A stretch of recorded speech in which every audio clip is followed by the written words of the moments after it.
going live right now. Live right now. It says we're live. Hey, everybody. Ed Diaz here.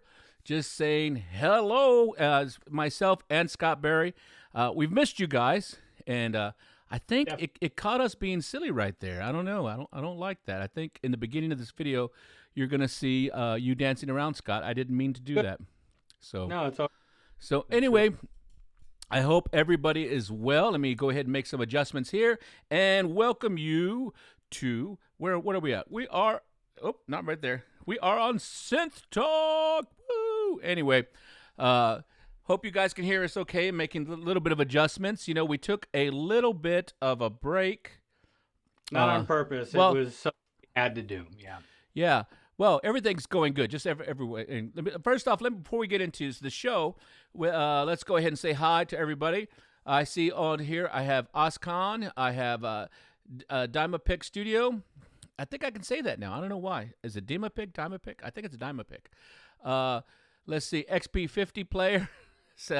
Woody's Piano Shack I see is on here. And then, yeah, I did not disappear, just FYI. Just did not disappear. I saw someone said that. Chris Brisson, you know, hello. ZT Audio, you see here. And I see Keith Bowie. Okay. Keith Bowie, first-time visitor. Woo! Oh, awesome. We love that. I see Ronnie Esteban. How are you? I see Sobe Clubber. Hey, how are you?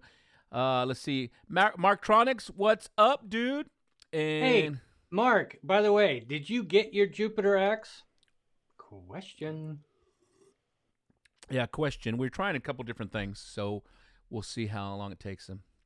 Yeah, he says he got it last week. Awesome. Hey, awesome. Thank you, Sobe Clubber. Okay, so let's go ahead and start with this topic of Synth Talk. We're just kind of having some fun. Once again, my name is Ed Diaz Keys. You can follow me here on YouTube and Instagram. And then also you have Mr. Scott Berry also available on YouTube and I think Instagram too. Scott Berry Keys over there. So we're just kind of having some fun. And we're ready to get class in session. Just kind of have some fun with you guys and really have just a good time. So anyway, let's go ahead and start. Ask what this particular Synth Talk is about. I see Roger Starchild. Hey, how are you? Okay, cool. So let's go ahead and get started. So right away, we've been extremely busy with our job, which is great because that means a lot of cool things are coming, being worked on, happening. So all the way around. So that's kind of cool. Just so you know that there are a lot of people working for you right now. Okay, so I know we're finishing up the Jupiter X videos, and then Scott's going to be doing some more for you really soon, and then I'm starting to work on the new Phantom videos. So that's coming. So that's totally cool. Oh, I just got a notification that Synth Talk is live. Oh, that's nice. Thank you, YouTube. Nice. Thank you, YouTube. But anyway, just letting you guys know, we are working a lot of stuff. And so last week, we didn't do Synth Talk, and we didn't do it, what's today, Wednesday? We didn't do it yesterday because we had another meeting. So believe it or not, we're actually busier now than we were before the pandemic. So which is great. It's not a complaint, right, Scott? It's definitely not a complaint. Not a complaint at all. It's just there's a lot of things that will just all of a sudden we've got to move this direction or that direction, and we just jump on it. And we just do it. Yeah. So that's what kind of interferes with something that's scheduled every day, meaning Synth Talk. That sometimes other things come up, or we just have to jump on, which we're more than happy to do, and very happy to do it. Actually, I mean, busy is awesome. Busy is good. Busy is good. Okay, so. Let's go ahead. So what we're going to talk about today, you know, we don't have anything super planned, but we wanted to talk about what did I put? What's today? We're going to talk about discuss future.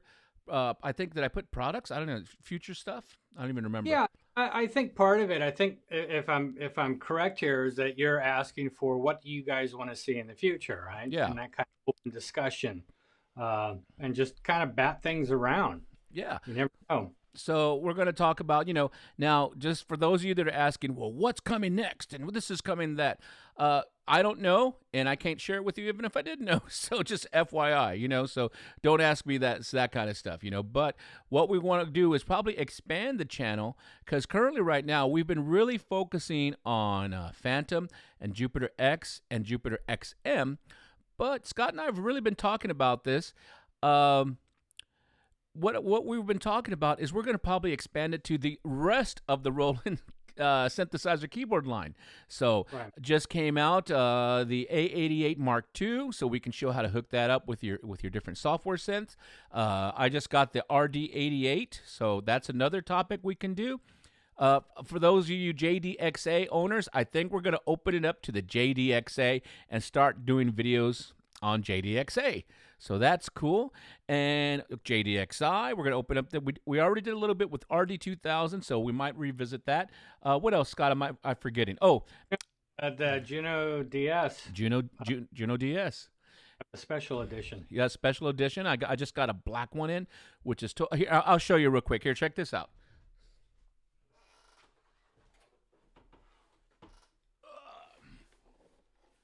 Ooh. It's all black, like my soul. All black.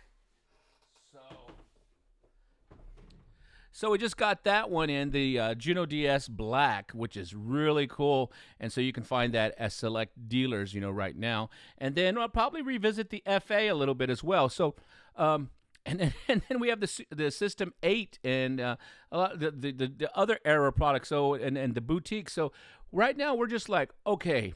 What are we going to do going forward here on Synth Talk? Because it looks like we're going to be doing this for a little while longer. And even once the world is back from this pandemic, we're going to figure out, maybe once a week, and we'll figure it all that time. But I just wanted to just discuss that with you, that we're going to probably open this up to even more synthesizers. And so if you want to go ahead and learn about synths and just really dig in to everything that Roland has to offer, and kind of like shall we say, not an official, this show is definitely not an official Roland show, even though we're both Roland dudes. It's just kind of like a synthesizer, what would we say, synthesizer brohang or broette, or just a community kind of. It is what it is, Synth Talk. So we just sit down, we talk about things, we throw it out there to you guys, we interact. It's a hang. It's like, if you were to run into Ed and myself in a store or somewhere outside of all this and we're hanging out with us, this is kind of what would happen. We'd go through things. Yeah. And it's just kind of loose based. It's a nice hang. That's why we go so long. Yeah. Definitely why we go so long. So we're going to open that up. And then also, I've been discussing with different artists. Soon, we're going to have some more artists in here. So we're going to bring back some of our fellow Roland bros, like Mark Watson from Australia, David Allen from the UK. We'll bring him in here. We've also talked about some of our other brothers that are in Italy, and and then also some other of our other just fun stuff. I might even bring on some of you guys, some of the people in our community, so we can just talk about gear. How cool would that be? Yeah. We get guys in as a guest and talk about your stuff, like, Mark Tronics. He's got a Phantom. He's got a Jupiter X. Robin Spears, the Jupiter X and the XM, and he's got both that he's using. And any of you guys, and to share your experiences, not just on the Facebook pages, but out here in YouTube land. Yeah. How awesome is that? ZT Audio would be a great one. He does some fantastic videos. Yeah, happy birthday to ZT Audio. Belated birthday to ZT Audio. He's just had his birthday the other day. So that was how we're connected. We already know the birthdays on some of you guys and gals out there. So that's cool. So, and then also working with other musicians out there that are normally touring this time of year, but unfortunately are not. And so a couple of them have reached out to me, and we're going to try and get some of them on there. So pretty cool. And then also some of our friends at other software companies are going to come on, and I gotta update some of the stuff. Like Ableton, I got my good buddy coming on from Ableton, and he's gonna learn us some Ableton and how to integrate this with the Phantom.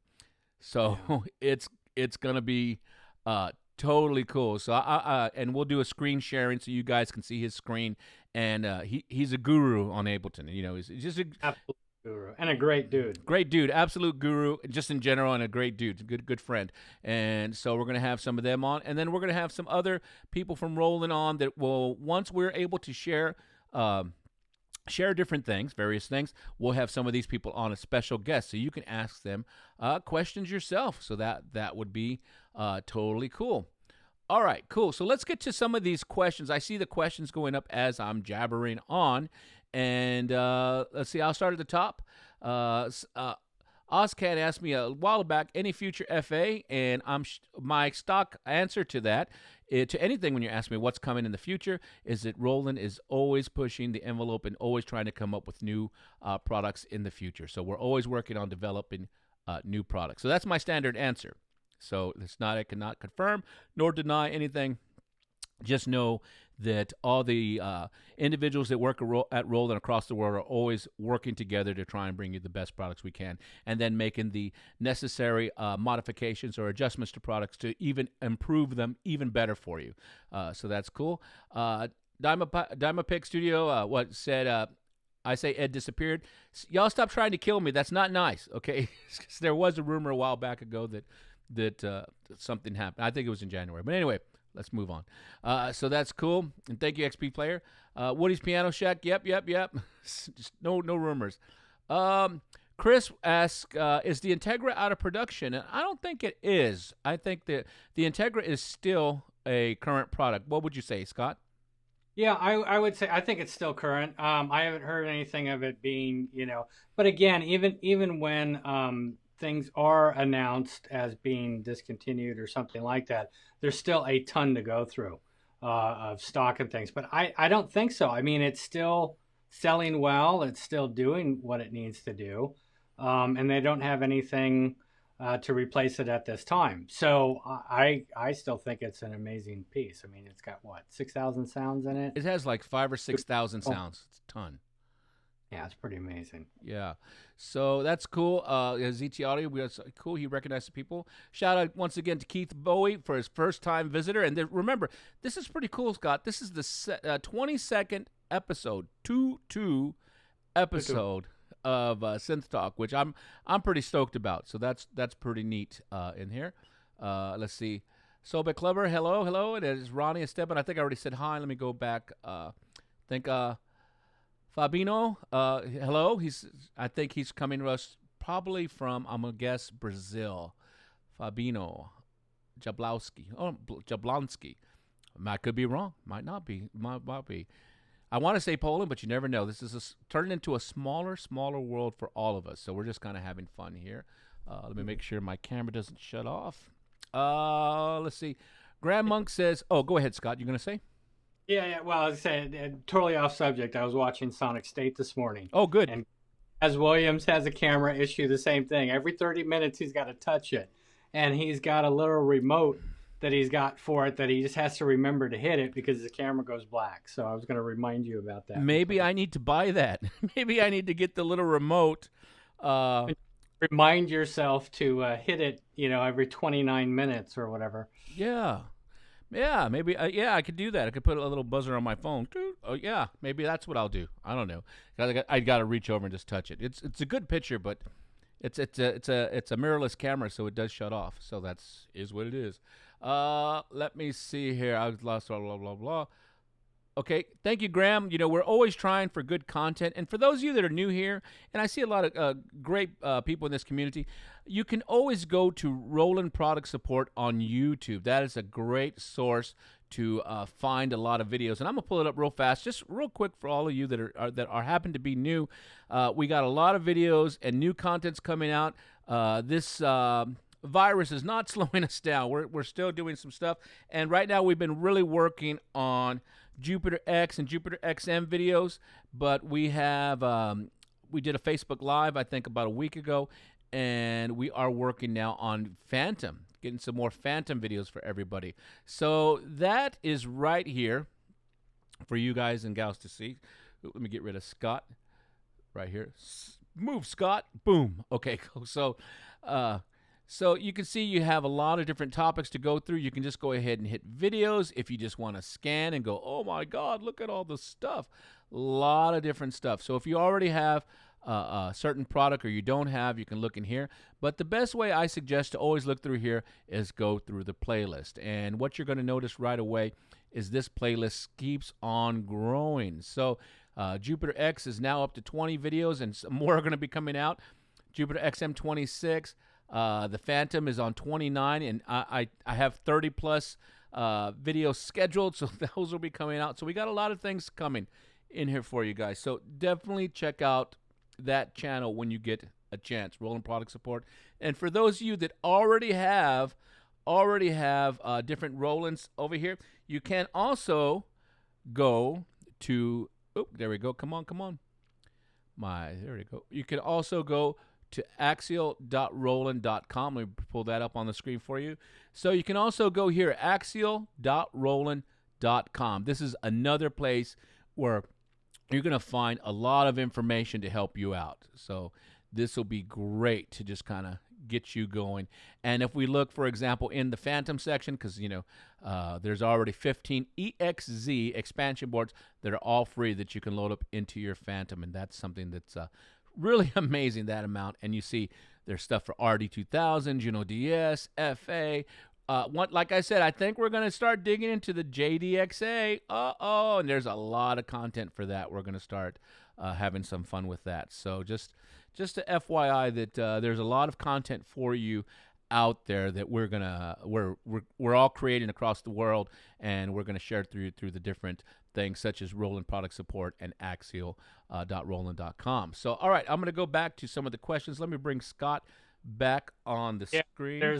There's one sitting here from Ruben, and Ruben, I appreciate you being here and everything else, but his question is, please, I need more info about the Phantom S 61 key. One of the things to keep in mind with the Phantom S is that it's 20 years old at this point. Isn't that crazy? It's already been 20 years since the S. 20 years. I had one back when, and then I wound up going into an X. I don't know if Ed ever had an S. No, I never did. Either one of us have an S at this time that we'd even be able to go through anything with you. I am so sorry, but it's too dated at 20 years ago that we just don't have those products anymore. Yeah. I hope you understand and can learn from the newer stuff that we're showing. The cool thing though about if what I always do, and I think we've talked about this before, is I'll give this to you, Ruben. I'll download the manual, and pretty much all manuals are available for download now. Just I think as PDFs. So what I'll do is I'll go through different sections of the manual. But if you watch a lot of the FA videos, I think Scott, if he watches a lot of the FA videos, it's a pretty cool thing is a lot of the Rolands, since it's Rolands, are going to be very similar. So I would suggest, the terminology changes a little bit. With Phantoms, it was pattern and performance, and with FA, it's tone and studio set. But the principle and everything is going to be identical. Yeah. So just take your time in it and start to get through there. But yeah, like Scott says, I haven't seen a Phantom S, and that was the second Phantom. Yeah, that was the second one in the series. Everybody always forgets about the first one. They usually start with the X, which is the third. But you can go to roland.com, just search in there, and you can go and do the search on Phantom S, and there's a lot of information there as far as the manuals, and just slowly go through it, and then maybe go ahead and pick maybe the playlist for the FA, and a lot of that stuff is still applicable to the S, kind of watch that. And then, just watch some of the Phantom, the new Phantom, or even some of the older videos that I've put up for the Phantom G. A lot of that will be applicable for that. But unfortunately, I wouldn't know where to get it. If I wanted to find a Phantom S, it'd probably be very difficult for me, to find that. And I'm sure Scott as well. So I'm sorry about that, but just look through some of these videos, and I guarantee you're gonna learn some pretty cool stuff, because it's very in there. All right, let's go ahead in there. And hello again, and hello Ruben from Argentina. I'm so sorry, but yeah, just go through some of those. That'd be great. Abel I like your name, Abel Rolando Lopez Juarez. That's a cool name. Shout out to your family. That's cool. He's Rolando. No, Rolando, Abel Rolando Lopez Juarez. That's boom, boom, boom. That's cool. He says, hello, Scott and Ed. Do you think that the next update of the Phantom will be with FM engine? I don't know. I seriously don't know. Until we get Siri thinks I'm talking to her. No, I'm not talking to you. Until we get the update, I'm not totally 100% sure what's in it. I know we've asked for certain things, but with the engines that are currently in the Phantom, because we currently have the V piano, the Zen-Core, and then we with the Zen-Core, you can go into, like, if I were to just take a quick peek at the Phantom here, we can go into our oscillator parameters and do some whoops, wrong screen. We can go into here and adjust some different things. We can choose the oscillator types that we're going to go to. And so for you, I would suggest going to the virtual analog engine, right, Scott? Probably go through here, and then I can go in here and choose some of that. But at this time, I don't see FM at this time. Hey, Scott, let's put Scott on the spot. What keyboard do we sell that does have FM synthesis in it? Believe it or not, the System 8 in the last update got FM in it. Yeah.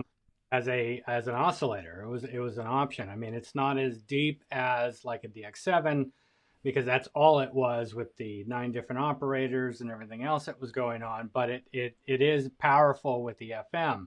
FM's also coming to something else that I can't talk about right now, but it's not keyboard related, believe it or not. And just for updates, ZT Audio had already answered back. There was an email that went out to registered owners of the Phantom about the next update coming.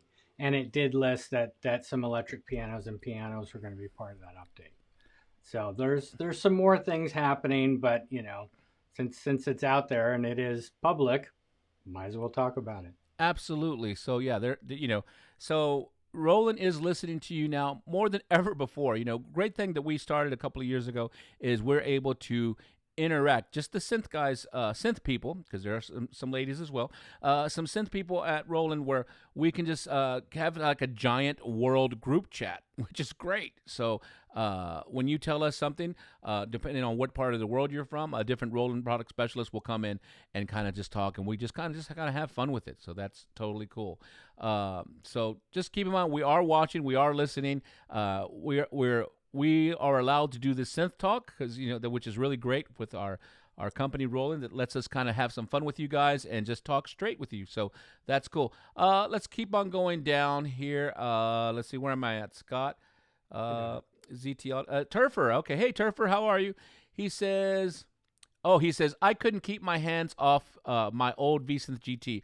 Do you know if there will ever be another in the future? Oh, that's a great question.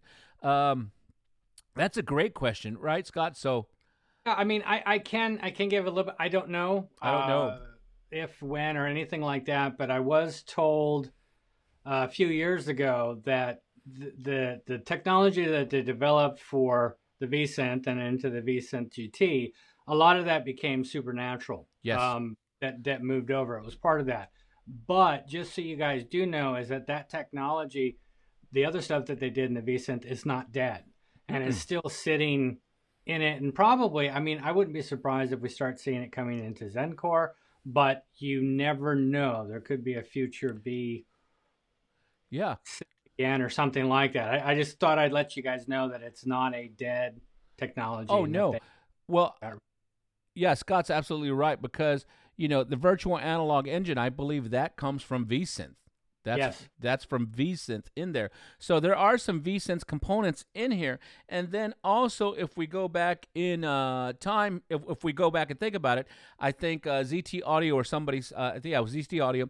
In the V-Synth, that engine was called Articulative Phrase Synthesis, which I love that name. It's just such a nerdy name, but it's awesome. Articulative Phrase Synthesis, and that turned into Supernatural. So, that being said, the virtual analog that's in the Phantom and the Supernatural, those are both aspects or components of V-Synth GT. So as far as will they make another V-Synth GT, I'm not sure. But if any of you can find a V-Synth GT or original V-Synth or a V-Synth XT, it's definitely worth playing and possibly picking up. But don't forget, although we do love our old gear, we're always striving to make you the best the current gear. So the Phantom and the new Jupiter X, which congrats to everybody out there that's already receiving their Jupiter X and their Jupiter XM. Because I know we're having a good time. What do you say, Scott? You digging your Jupiter X right now? I am really, really digging the X. I'm having so much fun just messing with it and shaping stuff and playing with it and trying to get to do other things, like especially like in the arpeggiator. I just want to play with the drums. I don't want all that other stuff. Being able to turn those parts off really, really easily. Now I can select multiple parts to edit at the same time if I want to. There's just some really, really cool things that are happening with it. And it brings me back again to, when I had a Jupiter 6 and the Juno 60 and the 106, and a lot of that's familiar. I'm just having a good time with it. Yeah, absolutely. So that's something to know there. So we're having a good time with the Jupiter X and the Phantom, and we're going to be doing. There's so much meat there. Real quick, shout out to Christopher Fry. We missed you too, man. It's kind of neat. We're in our 22nd episode of Synth Talk, and although many of us haven't met, and I've met a couple of you guys in person, and we've actually spoken to you on the phone through the FaceTime chat or whatever. Yeah, you get used to this community kind of thing. That would be totally cool. That's, it's really neat.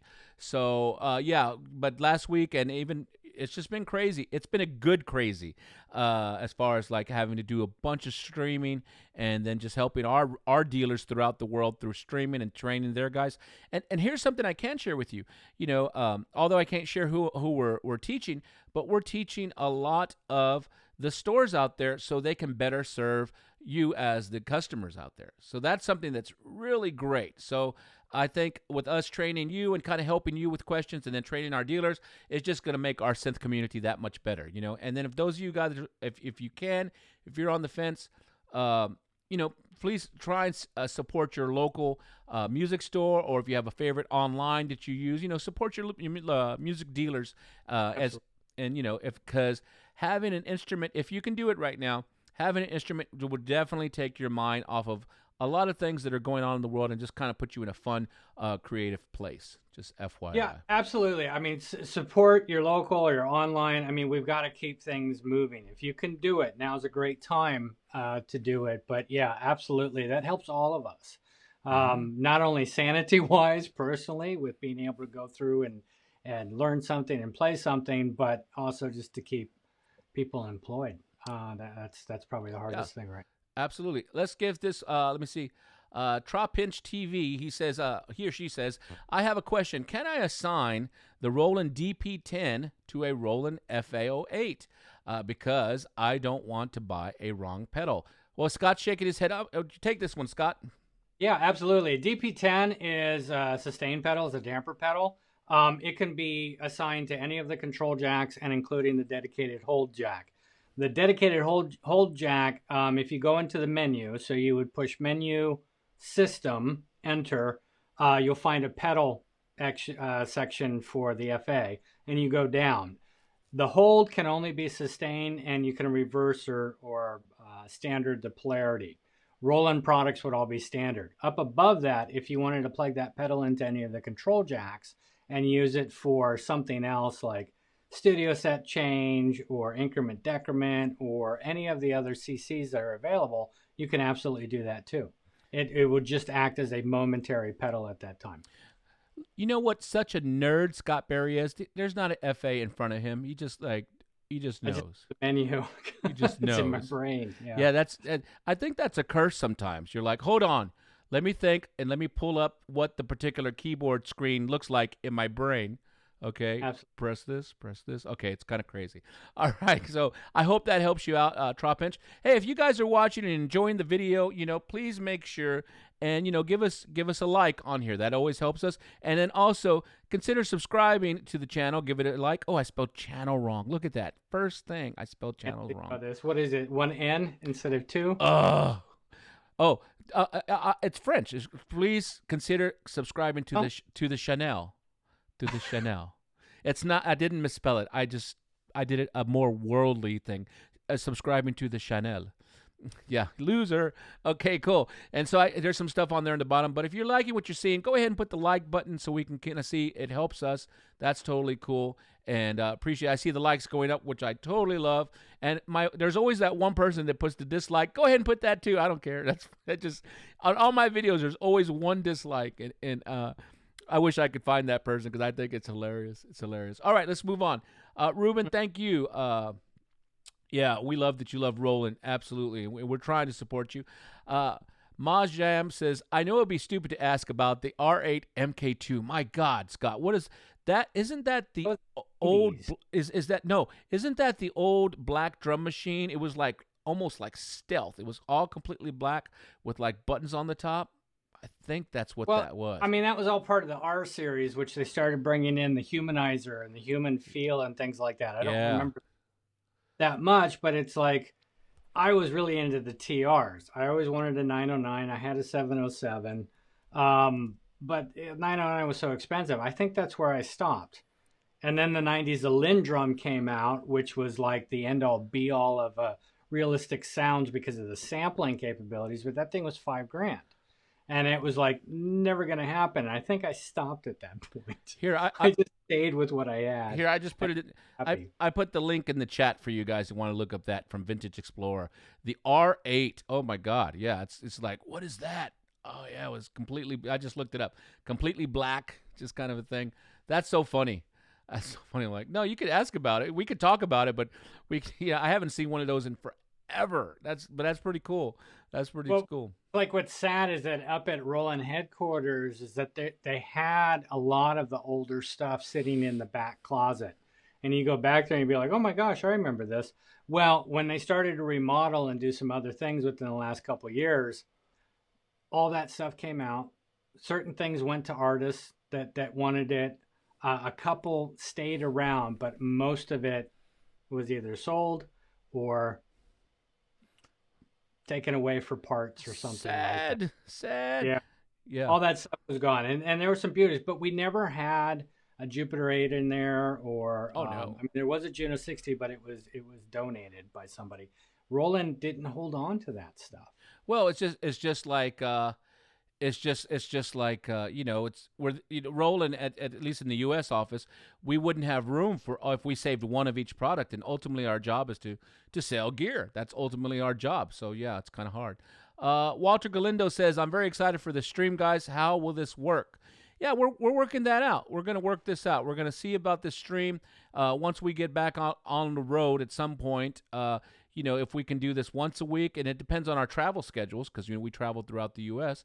If we do it once a week or once every 2 weeks or once a month, but we want to keep this going. As long as our big bosses are digging it and everybody's liking it, we want to do this because as new, take that off the screen. Wait, did I do it? Take this off the screen. Where are we at in questions? Because I see a couple I want to answer. Oh, okay. Let's see. XP50 player said Xmod in the Phantom. SFM no. Yeah, but that's not an engine. That's not a FM engine, I think is what the question was. Oh, okay. So mod's kind of FME. Yeah, it might be. I have to look at it. I haven't gone that deep into it, but it would be more an FM dedicated engine, I think was the question. Yep. And then Majam says since Roland is rebooting all of their classic drum machines, please do a reboot of the R8 MK2. Yeah. That was Roland's greatest drum machine. I don't know. That would be a fight. What's the greatest Roland drum machine? We have a vote here for the R8. One was the best. Depends on what your needs were. Yeah. What you wanted to do. Yeah, because I know we always talk about the TR-808 as probably being one of the most iconic, but then you get the TR-909, which is another iconic one. We can also talk about the original first rhythm machine. Does anybody know what the first rhythm machine that Roland made? Anybody remember the model number or what it was called? It's actually pretty cool. And it started with an A. Yeah, it's pretty cool. See if you guys, survey question. See if anybody can figure that out. If you remember the first Roland drum machine, basically. To see if put that in the chat. Let's see if you guys know.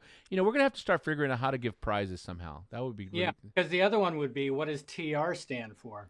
Oh, there you go. Here you go. It's thrown down. Boom. You guys tell us, what does TR mean, and then also what was the first. Oh, go ahead, Scott. Play. No, it's all good. Okay. So yeah, tell us what does TR mean.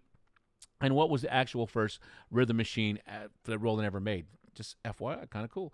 All right, let's see. Ronnie. Okay, go ahead and answer that. Will multi-sampling be an option in the Phantom FA series in the future, as in the Phantom X? In the Phantom, yes.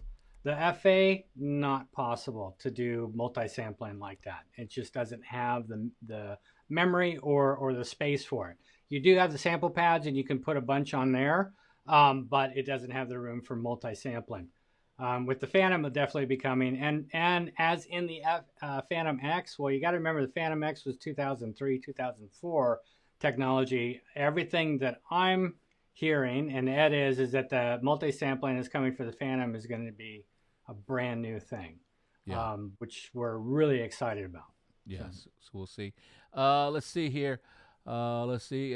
Elastic audio for everybody. Yay! And there is elastic audio, I believe, in the new MCs, right, Scott? We got it in the MC707. So the Groove Box. There's elastic audio in there, which is totally cool. Turfer, yeah, I hope you're doing well. Let's see. Tomas, I just like saying Tomas. Sramek, I'm not sure if I'm saying that wrong, but right, that's right. He said, is it possible to play MP3 or WAV files, including fast forward and rewind, possibly somehow slow down the recording directly to the Phantom? This is how I work on my Phantom X when I'm learning something. Currently right now in the Phantom X, no, but I know I usually use, and I used to do that also in the Phantom X, but currently I'll use Ableton Live for slowing stuff down, and then even Apple Logic also has a flex time in there where it'll analyze the audio. And then there's another software, trying to remember what it's called real quick. There's another software that does it. It's a cheap one that I was trying out. Hold on. There's two that I use that I really like. Yeah. One is Amazing Slowdowner. That's actually how it is. Amazing Slowdowner, and you can get that for your computer, your Mac, your PC, or your iPad. I've used it a lot on my iPad. It allows you to slow things down and keep it still in both ears, unless you tell it to go this way, but you can also play in the mix. So you may find that those keyboard parts you're trying to learn are more to the right or the left, and you can do that without it shifting in your ears. The other one is Transcribe, is another learning app that's really good for slowing things down and picking stuff out. But those are more for exactly that, for transcribing and learning the stuff. Yeah, so there are different ways to do that, rather than the keyboard. But we'll see what happens. You can totally do that.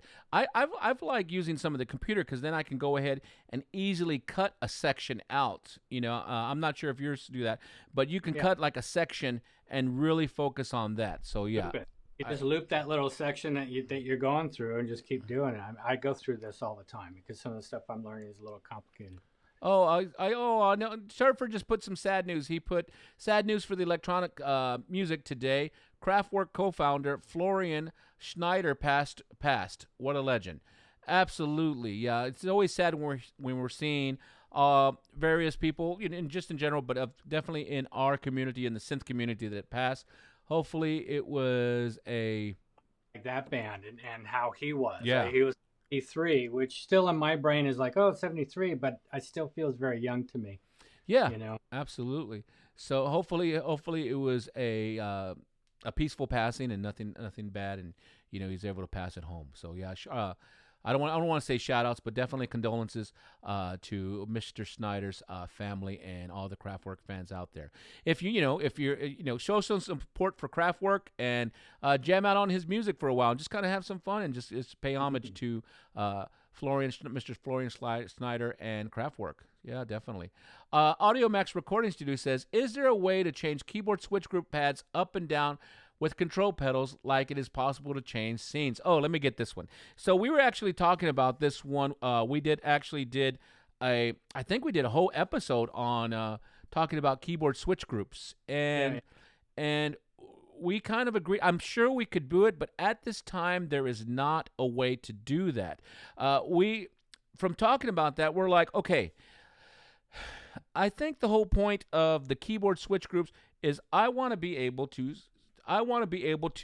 move real fast live, just kind of fast, and I don't necessarily want my keyboard switch groups to go in succession with each other. Okay, so we kind of talked about it, and we've talked about it amongst ourselves, and also with our other coworkers throughout Roland, the synth team, and I don't think it's going to happen. The point of it is we want you to be able to just hit boom and just play and out the pedal. So It's like if you want them in a specific order, you're better off just programming it as a scene and moving through that. To the point of the keyboard switch groups, like what Ed's saying, is being able to bounce around. yeah. That number 5 is always this, number 1's always that, and that's when I need it then to be incremental. It just doesn't seem to work right. Yeah, because I know personally when I play live, my leads are always in the corners. If I got to do a quick solo, I can go boom, hit that corner, and that kicks off right there. So it just varies. I'm not sure we're gonna add it because we were really talking a lot to all of our different keyboard guys that are actually playing throughout the world, and the consensus seemed to be that it wasn't a big thing if they wanted it, because you can do that. You can switch scenes with a pedal. You can switch scene chains with a pedal, and then even here on there. So I think what we talked about is like the fact that I can come into here, and I can have a scene chain here, and I can switch my scenes. Oh, let me make this so you guys can see. I can switch my scenes just by hitting here, and then knowing when I switch my scenes, if I have that particular scene assigned with a keyboard switch group, I probably want to just keep it there, But we'll see. We'll see. That's just wasn't on our list. Maybe it's something we missed, but I know I have taken the Phantom out for a couple of gigs, and it just it wasn't really a thing for me. So, but I could be wrong, So we'll see what happens on there. I like to have it where I can just hit it and go. I don't necessarily want that in the pedal. So, hope you're not too mad at that. so yeah, we're talking about that. Christopher Fry says, whoops. He says, thanks for mentioning the local guys. I built a great relationship with my local store, and I only support them. Are you training any guys in South Africa? Oh, well, first off, yeah. As far as supporting your local store, I know for myself, and I think probably Scott and many of us out here, as we were coming up in the music, playing music and gear, I know I had a mentor of mine that he was a killer jazz player. His name was Marcus Robinson. Killer jazz player. Oops. I went black. See? Golly. So a killer jazz player named Marcus Robinson, and he was I used to call him my keyboard sensei, and he was a monster kind of player. And when I was a customer, there would be stuff that I'd want, and he would tell me sometimes, no, you don't need that. So he would tell me, this is what you need. And it wasn't always the most expensive thing, just FYI. It wasn't always it was like, Ed, for what you're doing, this is what you need. This is what you need. And sometimes I'd be mad, like, but I want this. But I trusted him enough that, like, if he said, Ed, this is what you need, get this, and I would get it, and then it would take me a minute, like, yeah, you're right. And currently I do have one of the stores that I shop with, which I won't mention, but my particular sales guy that I deal with there, he does the same thing to me. There's certain things I like just because they're shiny and pretty, and he's like, you don't need that. You don't need that. What are you trying to do? And then they'll put me in the gear that I'm like, yeah, but it's not as cool looking, or it's just, and so definitely. Now, as far as let's go ask Scott. Scott, did you have kind of like a music store mentor that would tell you no or put you in the right stuff? Yeah. Interesting enough, I just saw him at NAMM again after many years. He was my go-to guy. That I DX7, D50. So we're talking around these times and stuff like that. And he would bring in a lot of insight. He was actually in the band Berlin briefly before they made it. and didn't think they were going to go anywhere and pulled out. And it's just a funny story. But his connections, one of his best friends is Eric Bursings, and the connections with that so many years later. But what was interesting is that our boss, this guy I'm talking about, his name's Barry. Um, he was my boss's go-to guy too. So it's just kind of an interesting thing. But he would show me how to do things or program, especially on the DX7. The FM stuff was really difficult through that little digital window. But I learned a ton from him and totally looked up to him with what he knew and what he shared. And I think a lot of that has to do with who we become later, is how we were taught or how we were what's the word I'm looking for? How people treated us and spent time with us, even though we felt we were a nobody at the time, or things like that. It becomes who we are, and we wind up sharing that to somebody else, which is kind of like what Ed and I are doing right now. But that was part of it. He was definitely one of the big cats that I looked up to.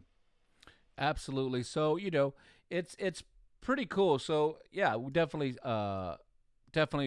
have those people. Now, as far as training your guys in South Africa, no, unfortunately, I'm not training them, working with them, but hopefully they have their people, our people that deal with Roland, the continent of Africa. We'll get them. So hopefully, but if any of the dealers in the different world need help and we can help them, we'll definitely help them. That's pretty cool. With all of the streaming stuff, we can actually go in here and we can help anybody for the most part. It's pretty cool, except for guitar players and drummers. We can't help them because they're beyond help. Oh, yeah, that's how you find out who when the drummers and guitar players are watching. So anyway, yeah. So thank you, Roger. Roger gave me a little help. Le Chanel.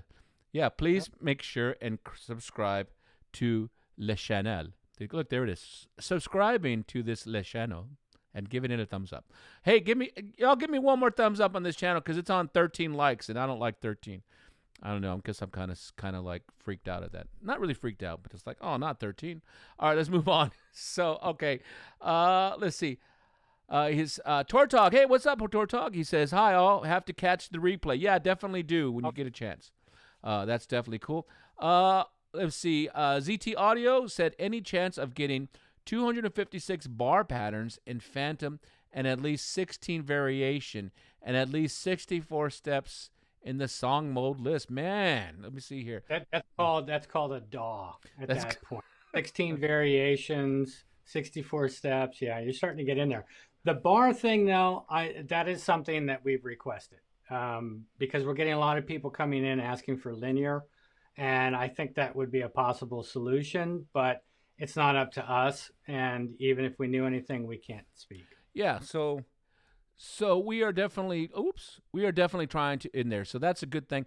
But I think if you need that many, I would suggest Ableton Live for that. Although I did hear a rumor, Scott. It's not a Roland rumor. It's an Apple rumor that Logic is going to soon have. It's going to mimic like a live set play like Ableton Live. I did hear that rumor. Ooh. Yeah. Yeah. Look at all these rumors coming here every day. I think that's wrong. Anyway, yeah. So I heard that one. All right, cool. Let's see. Let's go on. Turfer's we're talking, he's in the chat talking about the best rhythm machine. He put the 808. Yeah. Or what was the first one? Nope. Question. No. Mark Tronic says it was a cube. Yeah. Thanks. So let's see. Demapic Studio says fuss all the drum machines in one. I'm not sure what you mean by that, but that's cool. Christopher says TR8S is the best by far. Uh-oh. Nice. Yeah. I think it is, but I know some of the traditionalists are going to disagree. So I think it's totally hip. ZT Audio says it would be nice to have Lin and DMZ sets available in the Phantom. Those would have to be third party. Yeah. Yeah. I mean, that's cool, but just stop and think about it for a second. I think you'll understand why that makes sense. Maybe when multi-sampling hits, maybe you can multi-sample. Absolutely. and create your own drum kit. I forget. Look in the Synth Talk playlist, but we actually had a whole Synth Talk talking about programming your own drum kits, even down to the waveform level of what goes on the keys. And so that would be possible then. ZT Audio. Oh, but DMX. Yeah. Yeah. The other thing too, and all manufacturers do it, whether it's Yamaha, Korg, Roland, Nord, whatever they're doing, they will. Like there may be a Yamaha type sound in a Roland or a Roland sound in a Korg or something like that. It's not going to necessarily say, hey, this is a Roland sound, or like this is a Linn drum or DMX or anything like that. So if you know the sound or the product that you're looking for, chances are you will find it in one of the other brands, including ours, or something that's very close to it, because something was so iconic or popular. So just keep that in mind. Next time you're digging through Korg or Yamaha or something like that, I guarantee you'll find some Roland pad sounds, because by far Roland's got the best pads. Oh, cool. And some other, yeah. So let's see here. Were you talking to ZT Audio or Tomas? ZT Audio. Okay. Tomas Sadamek, I hope I'm saying Sadamek, are the Phantom sample pads touch sensitive, dynamic when you trigger the sample? And unfortunately, they're not. They're not on there. Is that correct, Scott? That's correct. That's as far as I know, yeah. They may be, I don't think so. I don't think there's a velocity option on those. Yeah. So. And that was based on the feedback, because they went through this trying to figure it out. And the majority of the people didn't want that, because they would go to hit a sample and it'd be like, it's too low because they hit it too soft, or hit it and it's too hard or something. So I think it was based on not Roland's thinking, what they got from artists and everybody else. Yeah, because I know on when I would use the Phantom X or the Phantom G and the pads, I would turn off the velocity sensitivity in the pads, because even though I think I'm hitting it at the same hardness or velocity, it would be slightly off. I'm not hitting exactly the same. So the first initial strike on the pad would be the hardest, and then it would kind of vary from there. So I know when I was doing some programming, that was getting on my nerves, and the way that I would alleviate it would be to go in there and just take off the velocity. So for me, that's how I solved that. So I like knowing that and everybody's different. My way is not the only way, or Scott's way, but I just know for me, when we're talking about velocity should we do velocity sensitive pads? I know that I was like, I always turn it off on the pads. I just always do. So that was just the issue that I was kind of finding. Walter Galindo throwing it out. He says 909 was a better machine for Roland. They sold more of them and was probably cheaper to make. I don't know. And it wasn't, in the song mode, it wasn't as confused, even though the 808 was easier for the song mode because it could track your movement. But the 909, I think, caught on more. And, Dimapic Studio, I think he's the first one. He or she's the first one. They're saying it's the Rhythm Ace 1, which I happen to pull up a picture right there. Check that out. It looks like a guitar head, an amplifier, right? You know? Well, you have to remember, everything was based around organs back then, home organs, which were clones of pipe organs, even though people would be like, that's not a B3 clone or something, tone wheel clone. They were a clone of a pipe organ. Yep. But that's what these things were made for, is to sit on top of that. Even the early SHs had all the little levers on the bottom of it, because it was meant to sit on top of the organ top. So that's what this was. Yeah, and how come it doesn't say Roland, Scott? How come it doesn't say anything on here about Roland? What is that? It doesn't. Do you know Roland's name almost was Oscar? Yeah, I do know that. Yeah, but I think Mr. Kakahashi, the founder of Roland, may he rest in peace. A lot of nothing but love. I think Ace Tone was the first company, but pre-Roland, it was Ace Tone. So if you guys are out there, ever out, once we're able to go out, and you find yourself at a music store or a pawn shop, and you see an Ace Tone, that's one of the first pre-Rolands. And so, and then just a testament to Mr. Kakahashi is that unit, if you find one in a pawn shop, it probably still works. It's probably absolutely. And if it's go ahead. Other thing that was the other famous one that became famous in the air tonight was the CR78, which I'm sure you all know, but it has a distinct tone to it. Oh yeah.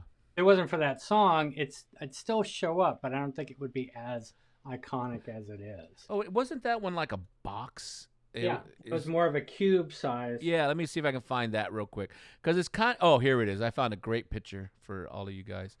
Uh, check this out. This is Yeah. If you see some of these, because I know there's certain individuals at Roland when I travel, they're like they want me to buy stuff for them if I see it. And so like right here, look at this. The CR78. Look at that. It's cute. It's a cute little thing. So yeah, if you can find that in a pawn shop and it's cheap, man, working or not, I just think it looks cool. Like early Roland right there. That's pretty neat with the buttons and stuff like that. It's almost Darth Vader's chest plate. It's so close. Yeah, it totally could. There you go. Somebody use some Photoshop and make that into Darth Vader's chest plate. Yeah, so he can walk with some rhythm. That's pretty hip stuff. All right, cool. So I see a couple of good answers there. Dimipic. Mario nailed it too.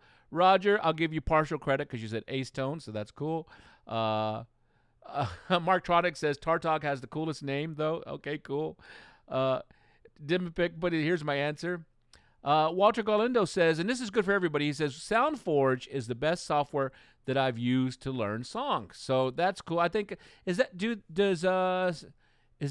that's Steinberg, right? I think that's Steinberg in there.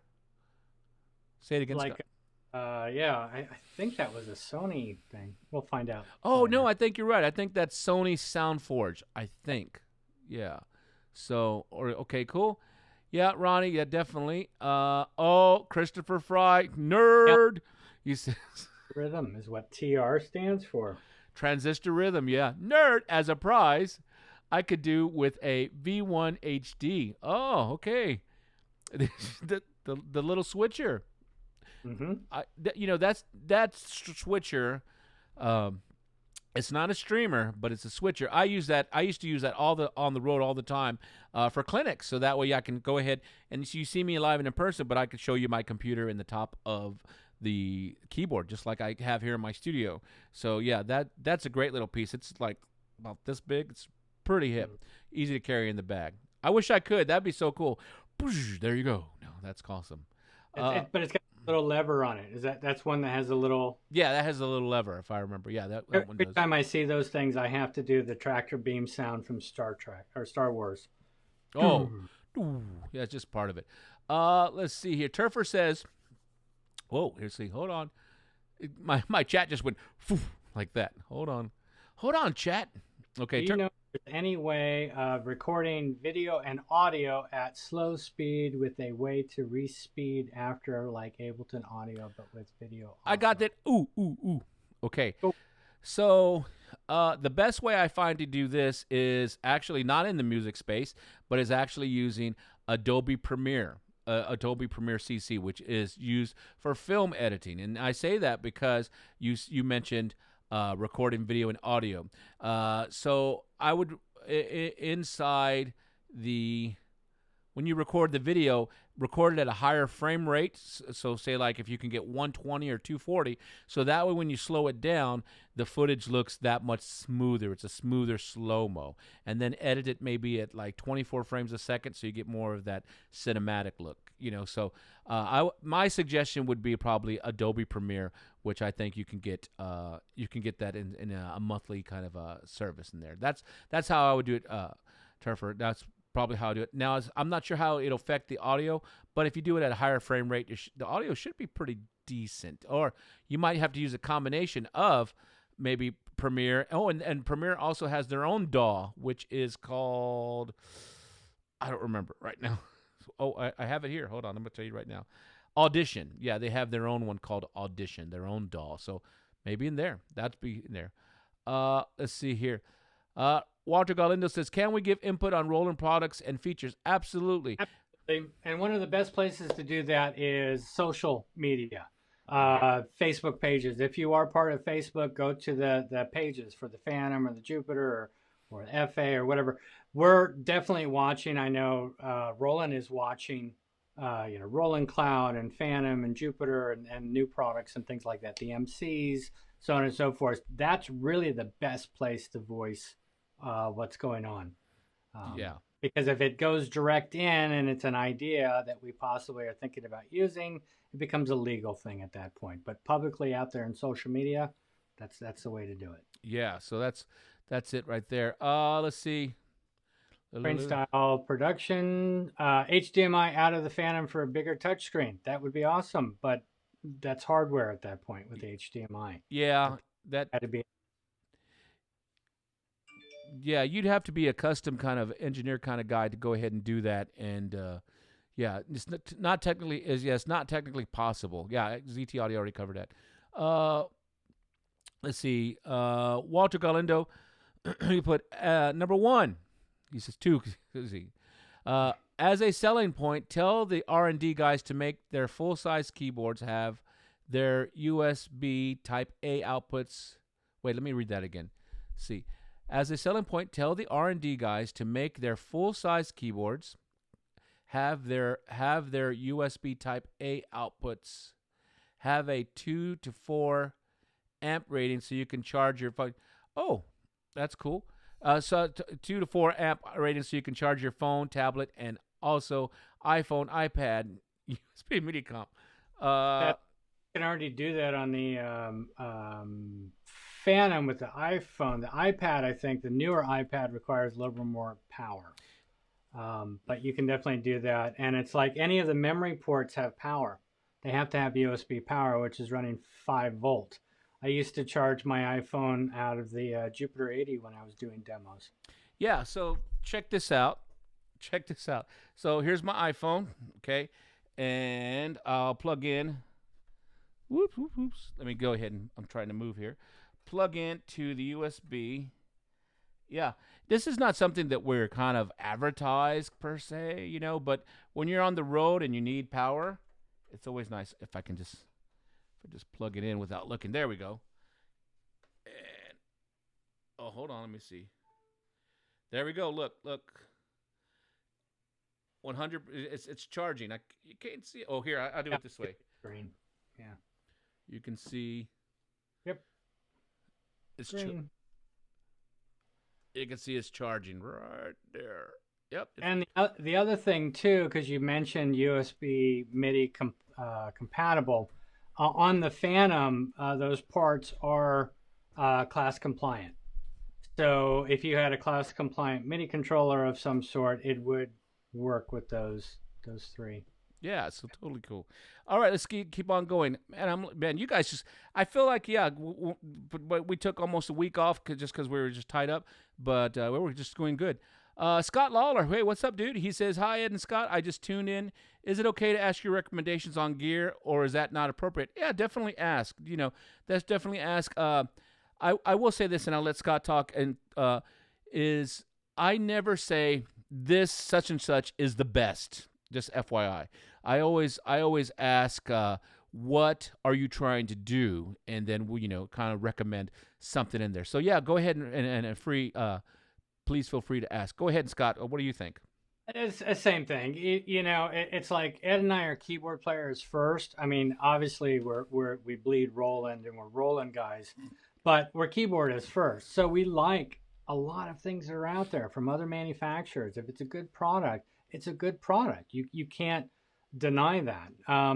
And sometimes people get so stuck on comparing this to this and that. It's got to be this and that. And you know what? Sometimes that's what's nice, is that this doesn't do that, or that this does, or whichever way it goes. So it again, we're keyboard guys first. If for some reason, we can't talk about it, we won't talk about it. But if you had questions, yeah, I mean, we're both pretty well versed in other companies' products as well. Yeah, so that's cool.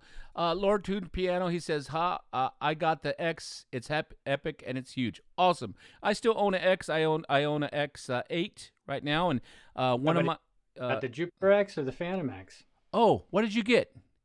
Oh, maybe he got the Jupiter X. Yeah. Well, Lord Tunes, if you got the Jupiter X and you're loving it, we love that. That's awesome. That's awesome. Cran Style Production says, there is a screen on the Phantom. It is technically it technically can be converted to HDMI with hardware. I'm not Great. not arguing. Go for it, but remember, as soon as you pop the hood on the Phantom, it's all you, baby. So I mean, if you feel confident that you can do that, yeah, give that a shot, then there's nothing that we can say. We can't say do it. We can't say don't do it. It just kind of has to be left there. That's up to your discretion and what you want to go for. Yeah. So you guys, if you want to do that, pop the hood and mess with that. It's all good. But yeah. I know personally, I don't go inside the keyboards, as far as going. That's just not my jam, as my friend says. And because that's a whole other can of worms. That's a whole other can of worms. And I don't want to do that. All right, cool. Let's see. Marktronics at Scott Lawler. It will take them a minute to get your question, so be patient. Oh, cool. Yeah, we're getting there. Machiwu Miapu. What's up, dude? Glad you're here. Big smiley face. That's cool. Marktronics, shouting out to him. Robin Spears, good to see you here, sir. Hope you're doing great up in the great north of Canada. Let's see here. Machiwu Miapu says, I usually have to work every day, so I miss most of the live stream. Sad face. Hey, that's okay. We're working on when to do this. We actually missed the live stream ourselves almost a week because of work. God. Work, I know, right? Work gets in the way. So we're glad you're here. Carlton Hicks, he says, hey, guys, quick question. Should selecting track in Logic via DAW control... Wait. Quick question. Should selecting track in Logic via DAW control supposed to automatically open the plugin window also? Go ahead. Want to get this one, Scott? I don't know. Are you selecting the track? Yeah, you're selecting the track from the Phantom, so you're doing that, and then it's opening the plug. I don't know. I'd have to look at the routing. I don't remember doing that with me. I just remember opening up and bringing up other tracks. But that's something we'll have to try. I don't think that's happened to you, Ed. No, I don't think so. Where it automatically opens in there. So I think you still have to go in there and do it. So just experiment and kind of see what kind of works and doesn't work in there. So your settings, if it's doing something that you're not expecting it to do. Yeah. And that just let me adjust this. That just takes more, working with it, just working with it and finding what's in there. So that's cool. Let me see. I hope that kind of helps. I'm not sure. I know myself, when I work on tracks, I still do it this way. Even though the Phantom has DAW control, which I totally dig, that's fine. When I work on tracks, I still have my QWERTY keyboard and my mouse here and my screen here in front of me, and then I'm still doing this way. I've been doing it that way for years, and so that's just what I'm used to. So it's just yeah, same here. I'm still used to having it separate and using it that way. That's just what I'm used to. Yeah, and I know probably like a lot of us, when I'm mixing or something, I'm doing other stuff, I'll actually put my QWERTY keyboard right here, and then I'm doing something else or doing whatever. But yeah, this is how I work it. I'm not going to say it's the right way. It's just how I do it. Yeah, that's the whole thing about workflow. I mean, there are some commonality with people's workflow, but everybo's different. This works better for you. This works better for me. And that's one of the things that I'm finding that's really cool with the newer products. There's more than one way to get in there or one way to get something done. So it really comes down to what works best for you. And that's kind of cool. But yeah, that's how I see workflows. What works for you, just stick with it. Absolutely. All right, let's get some more in there. Let's see. That's pretty cool. Hold on. Here we go. My chat just keeps on jumping. It's going, hey, hurry up, Ed. All right, cool. We're getting there. XP50 play says the MC80 sequencer plus the Phantom is like best XP JV ever. The MC80. What year was that? MC80 was 80 something? No. It was either 90s or early 2000s. It was zip disk, if I remember right. Oh, and yeah. That thing was awesome because you could load another song before the other one's done and have it all set up in a certain way. There was a lot of people would use it for gigging because they could play basically 5 hours straight without it ever stopping. Yeah, because zip disk were the bomb. I remember that. They were the bomb back. I had I got my wife got me our first computer. It was a 8 megahertz computer, I think, with no, 8 gigabytes with 100 megahertz and 100 meg zip disk, and I was just like, yes. Anyway, all right, cool. Let's get back to this. That's cool. Yeah, Robin says he likes the 80s and the 90s drum kits on the Phantom and Jupiter X and XM. Yeah, great go-to kits on there. So that's cool. We all love hearing that. ZT Audio looks like he has a tip here. He says if you trigger the pad samples from the keyboard, they are velocity sensitive. Oh, that's a workaround. Shout out to him. Let's see. Can we give a clap? Let's see what. No.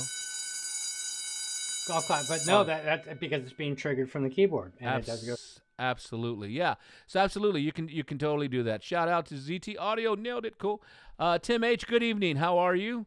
XP50 player. He says heart of glass. I guess he's talking about probably one of the other drum machines, probably the CR8. 78, yeah, probably on that one. ZT Audio says CR8 shows up on a lot of Gary Wright songs and a few Paul McCartney and Wing songs as well. Absolutely, that's totally. Yeah, I just think that the In the Air Tonight was the one that just kind of was really iconic for its sound. Yeah, that's just my opinion. But that's me.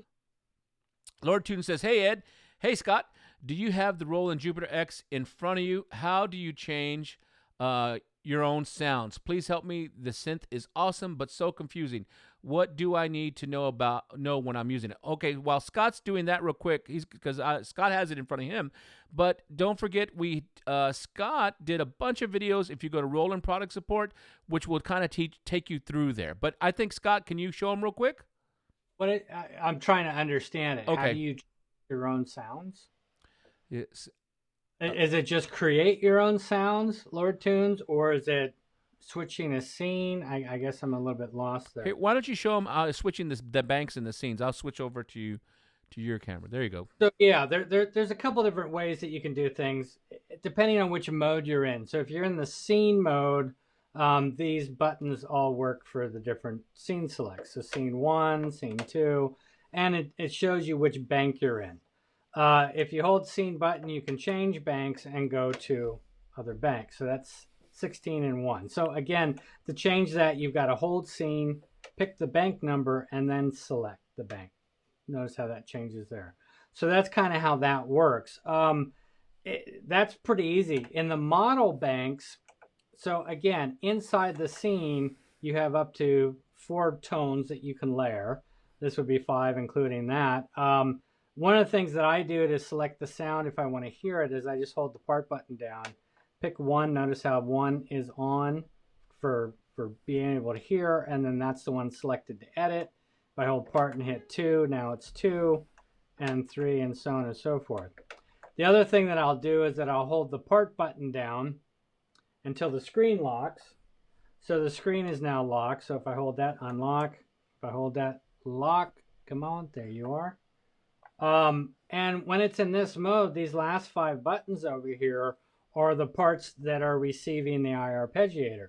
So if I just wanted to jam with the drums, I can turn off all these parts and leave the drums on. And then when I play, that's all I'm hearing is drums. Those are things that I use quite a bit, or I will turn parts on or arpeggiator parts on, depending on how I'm playing. Like with this, I may layer it.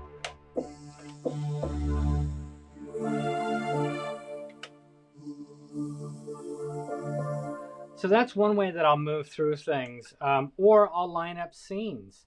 So I'll use a pedal or something like that, and I'll play it, and I'll go to the next one, and I'll go to the next one, and so on and so forth. So that's kind of how I move through them. For selecting, of course, I'm using the screen and things. Depending on the situation, I may shape the tone through the controls, or I may use the offsets, and we've got some videos on those. But if I missed your question for any reason, Lord Tunes, please try to clarify, and we'll go back and we'll answer it. So cool. All right. So good. And let's see. Audio Max Recording Studio says, now I have to use more scenes for one song, which is not really practical because I'm losing lots of space on display for one song. Sounds like he might be talking, even though the Jupiter X and the Phantom both use scenes. he said losing lots of spaces on display for one song. Maybe he's talking about the Phantom on that one. That's where we start talking about using the keyboard switch groups, okay, on there. So in the keyboard switch groups, just really quick, if we were to go to keyboard switch groups, whoops, right here, let me switch, okay, keyboard switch groups, just go into the pad mode, and then you just choose, we'll choose number 7. What that allows you to do, and I think I have one already made in here, which I just named KSB. Oops, not in there. Anyway, I'll find it real quick. But anyway, within here, that allows you to go in and you can have up to 16 tones within a scene. That allows you to kind of jump around within there. So that's something that's really cool. I'm looking to see. I thought I had a keyboard switch group saved in here. But I'm always jumping around. Oh, there we go. So keyboard switch group, I do have one here. So I can come into here, and it's already set. Watch what happens over here. So pad 1 is this. Pad 2, look at that. I'm still in the same scene, but I have pad 2 turning on zones 4, 5, and 6. Pad 3 just turned on zone 3 by itself. Pad 4 by itself. Let's go to 13. So I can have different things kick on, and we're still technically in the same scene. So this is what I would do. If you look up, we have a video on Roland Product Support that talk about keyboard switch groups. That is the way that I would totally suggest. Go into there, and that's going to really free you up. If you use keyboard switch groups in combination with chain mode, you can switch scenes using a chain, and then once you're in the particular scene, have it set to keyboard switch groups, already preset, so you don't have to do what I just did, and you can jump around within all of that, and that's something that's totally cool. All right, I hope that helps you there, Audio Max, and get you going. Okay. Let's see. Walter said, yeah, that software he was talking about earlier was Sony. Scott, Audio Max is like you. He says with 100 or more songs per gig, it is really lots of searching through pages to find a song and speed, which is important in life. We don't use prearranged lists. Says, okay. I would use, because Scott does a Dream Theater tribute band, and he's going on there. I would use a combination of keyboard switch groups probably, and then I would go ahead and on my move, Scott, I would go on my stuff here. I would definitely go into my scenes and I would rate them. So I would go into edit and I would rate my scenes. So I can kind of. That's a good way to do it, especially if you're doing it on the fly like that. I mean, when I do things, they're already in order because there's so many changes per song. They could be basically like 20 scenes per song. So I've got to move through them. They have to be in a specific order. I do that all with a foot pedal. But if we were changing the set list as we were playing live, I would want to be able to get to something I could get to quickly. Yeah. Or here's another option. If you use an iPad or anything like that, there are things like Setlist Maker. Was it Forte? What's the one that you're using, Ed? I use Forte, which displays PDF, but you can also put you can make a virtual button on the screen, which can have it send patch changes. That would be the way to do it, because then you could have your list on the iPad, and then you just pick the song when the singer calls it out, and it changes your Phantom to get right into that group that you have set up. That, especially when you're talking 100 songs. Yeah, and then I think on both the Phantom and I think on the Jupiter X probably, the MIDI channel to change the entire scene is 16. Is 16. Unless you change it, yeah. It defaults to the control channel as being 16. Yeah, so give that a shot. I know we did go through that on Synth Talk, but like I said, that's going to be one of the videos we are going to shoot that shows that. I hope that helps you. Mark Tronics for the assist. Thank you. He said, at Lord Tunes Reviewer, have you watched the Jupiter X playlist? It's a good start point, and then watch the first couple Synth Talk. Yeah, absolutely, and we're going to do more with that. ZT Audio's commented CR78 on Goodbye Yellow Brick Road album. Cool, Elton John. Awesome. I think Alan is a CR78 expert, so I definitely bow down to you on that. You seem to definitely know that machine. Yep. And look, they know which keyboards we have in front of us. That's I just think that's funny. So yeah, Scott has an X in front of him. Yeah. So which is kind of cool. How cool is that? That it's like I have a Phantom in front of me. Scott has the Jupiter X in front of him. So that's like, okay, hold on, boom. That's just... Oh, and just wait. One of the things that we're starting to get down is, I mean, we're always trying to improve things. Wish my cameras were better, but they're good. We're gonna get you there. Is one of the things that we're working on. So I think you're going to see a big difference here soon. Yeah, we're working on all of that stuff. So that's cool. Let's see. Kirill, hey, what's up, dude? How are you? Good to see you here. Turfer, let's see. Oops, hold on. Slow down. There's chat. Here we go. Let's see. Hold on. Boy, my chat just goes, oh, you want to move, huh? Okay. I know. And then that's why I'm in front of that. I'm like, no, where was I? Hold on. Yeah, Lord Tune says, yeah, I did watch the playlist, but man, it's mad confusing. It's awesome, but confusing. On the playlist and all the videos we put out, just take your time. You know, sometimes with some of these videos, you got to take a little bit of time to let it digest a little bit. You know, just, start the video, stop the video, back up here and there, kind of go forward, and just kind of take your time with it. Because it's like when we do videos, whether it be Scott or myself, we're showing you everything that's happening. One thing when I started doing videos, I fought against, and I still fight against, the whole philosophy of making the video 1 minute. It needs to be 1 minute, Ed. You need to go, and it needs to be 1 minute long. And I prefer to the format of showing you the video takes as long as it needs for that particular topic. If it's going to be a long video, I'll put it into parts, for if it's a big topic. But so just take your time on there. There's no shame in stopping. And it's like, okay, what did he say? And find it and just kind of, because I do that too, because I watch a lot of photography videos and editing videos on editing videos and stuff, and I'll stop and I'll watch it, and then and then I'll even go back and watch the video a couple days or weeks later just because I'm a nerd and I'm like, oh, and I'll catch something new. So yeah, they're there for you. So just take your time and just enjoy them. Let's see here. Turfer said resynthesis would be a great addition to the Phantom. I don't understand what that means. Scott, do you have an idea? Nope, not sure. Not sure on that one. I'm not sure. It's an added. Yeah, I'm not sure. Yeah. Okay, cool. Tomas, he says, what's the polyphony of the Phantom? It is not written anywhere. Does that mean it's approximately infinity? Infinity! Will I never lose a note or sound? And I'll start off, and Scott can chime in. The V piano is full polyphony. The V piano engine is full polyphony, but on the Zen-Core, Scott, take it from here. The Zen-Core side, Core is up to 256 note polyphony, and the reason why I say up to is that it depends on what you're using. Absolutely. If you're using PCM, it's probably going to be 256, but if you're using VA or virtual analog, it could be restricted.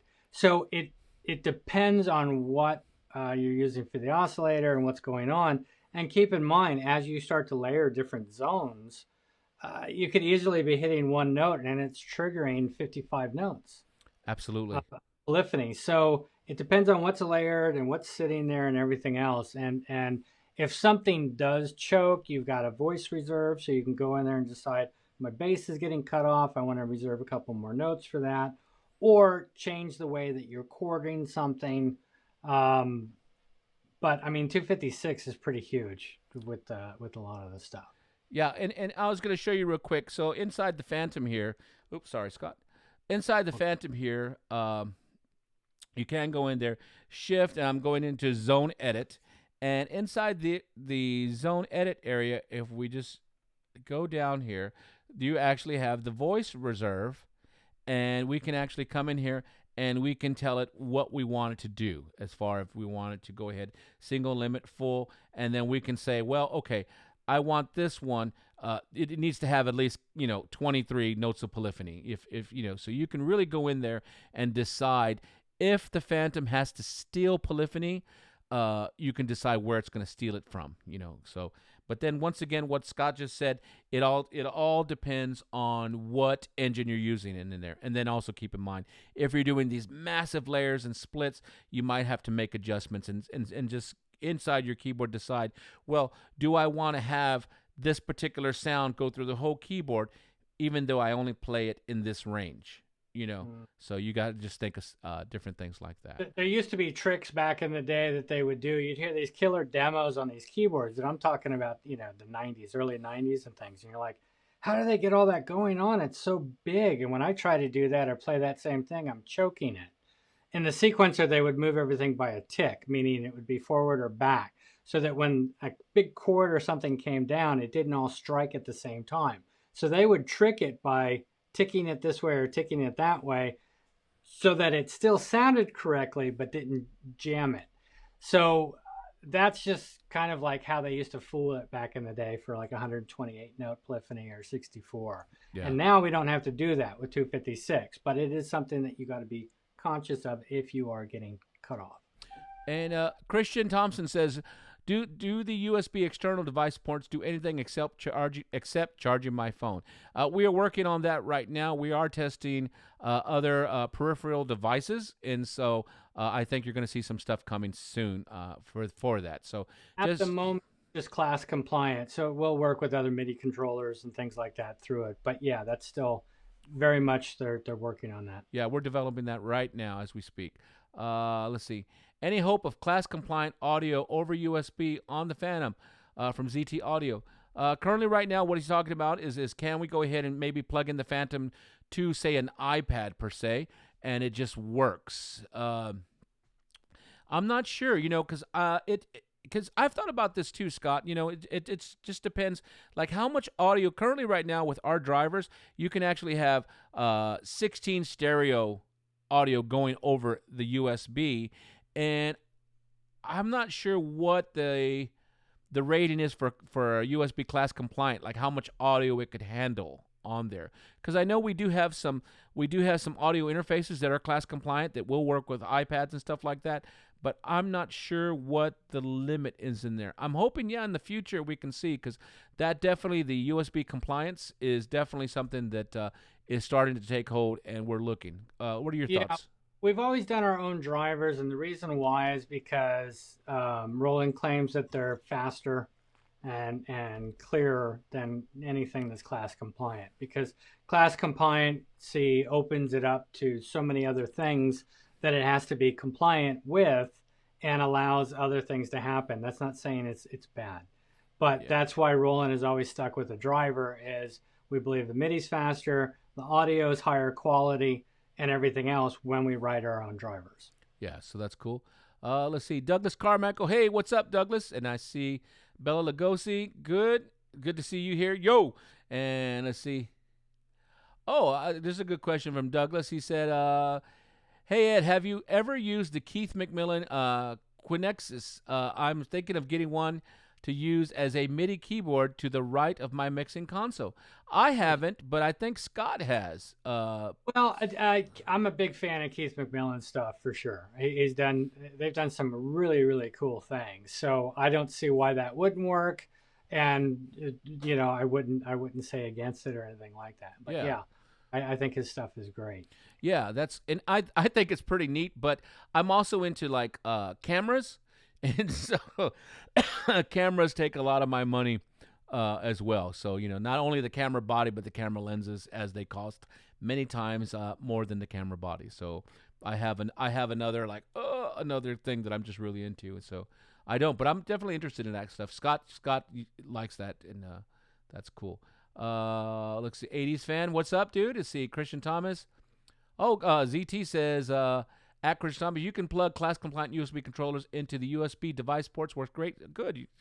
Scott Lawler said, I'm an ambient drone artist and totally blind. So I'm thinking about getting Complete because it has accessibility built in. I'm a bit nervous about going totally in the box. What's TBC? To be clear, I think that's what that is. Yeah, I think that's right. Yeah. Hey, go ahead. You got to go with what works for you, Scott. I would deal with a lot of artists that were blind before and trying to walk them through it. And I know you can adapt really fast. Yeah. And of course, with computer, the computer's talking to you and everything else, you have to go with what makes sense for you. And if you get a chance to be able to sit down in front of a Phantom or a Jupiter, play with it, see if any of it feels familiar. But if the software is working for you, definitely check out Roland Cloud here soon. If that, because that's another option, is Roland Cloud has a lot of the synths up there and some other things, and definitely, keep your eye on that. Yeah. So that's cool. Enzo, I'm not sure how much time is left. Enzo, we're just kind of talking. Yeah. Today, we're just kind of just really catching up with everybody. And it looks like we're doing good. A lot of good viewers, a lot of likes, and a lot of great questions that we're trying to get to. So that's great. I love it. So I'm not sure. Probably 2 hours, but usually at the 2 hour mark is when we're like, okay, that's enough, But yeah, we're just trying to do that. Martin Clem has an interesting question. He says, "What's the latency numbers in Logic when using the built-in audio interface on the Phantom?" And I don't know. You're getting into a part. It's still going to be based on the computer, Absolutely, and what it can process. So try 128, and then take it down to 64 and see if you start having problems. If it doesn't work well on 128, bring it up to 256. Yeah. You just trial and error. Yeah, because I know, Scott, that's been coming up a lot lately. The word latency, and I haven't really dealt with latency in a long, long time. So for me, I just forgot. Like, I don't even set when I go into Logic or Ableton. I don't do any custom audio settings for latency to take into account latency, because the Phantom, all of my recordings seem to react real good. And I think that partly, like exactly what Scott's saying, depends on your computer. I've always been a big component of RAM, because RAM is kind of the muscle, so it can access stuff real quickly. But then also, I'm a big advocate of SSD drives, the solid state hard drives, which are also super fast. So to me, as long as you're using, I think you could get away, Scott, with 3,500 RPM drives when you're doing audio, but generally you want to do 7,200 or SSD. Yeah, or faster. The faster the drive, the faster it is for editing and doing live stuff. The faster it's accessing that information.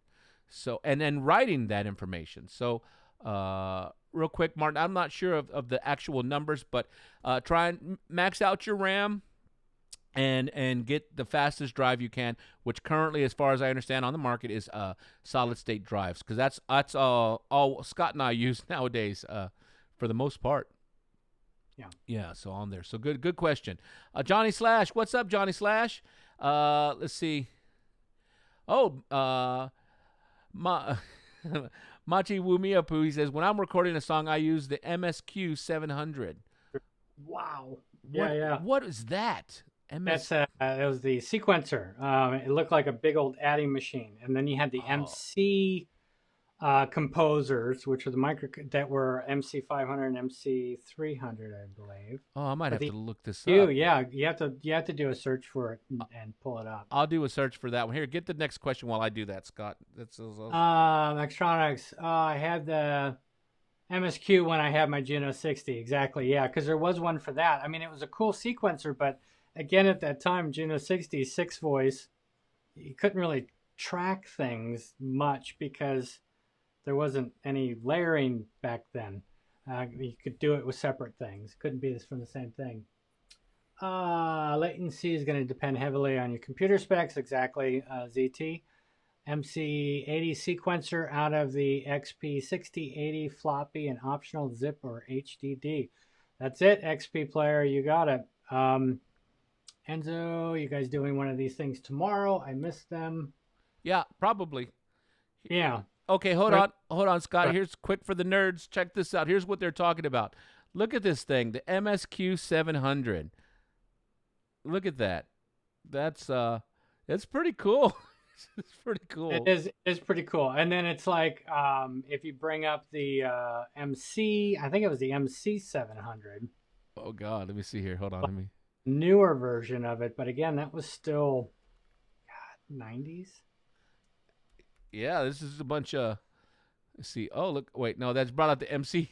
It's like, what did it bring up? MC7. It brought up the new. Oh, wait, there it is. There it is. No, it still brought it. I don't know. Which one was it? Do I have the model number wrong? I don't know. Anyway, let's. I digress. Let's move back. That's great, man. I love all these. It's really cool. It really says a lot that a lot of the older Roland stuff, sequencers and stuff, they're still working. It's pretty neat. Okay, let's see here. Where are we at? Let's see.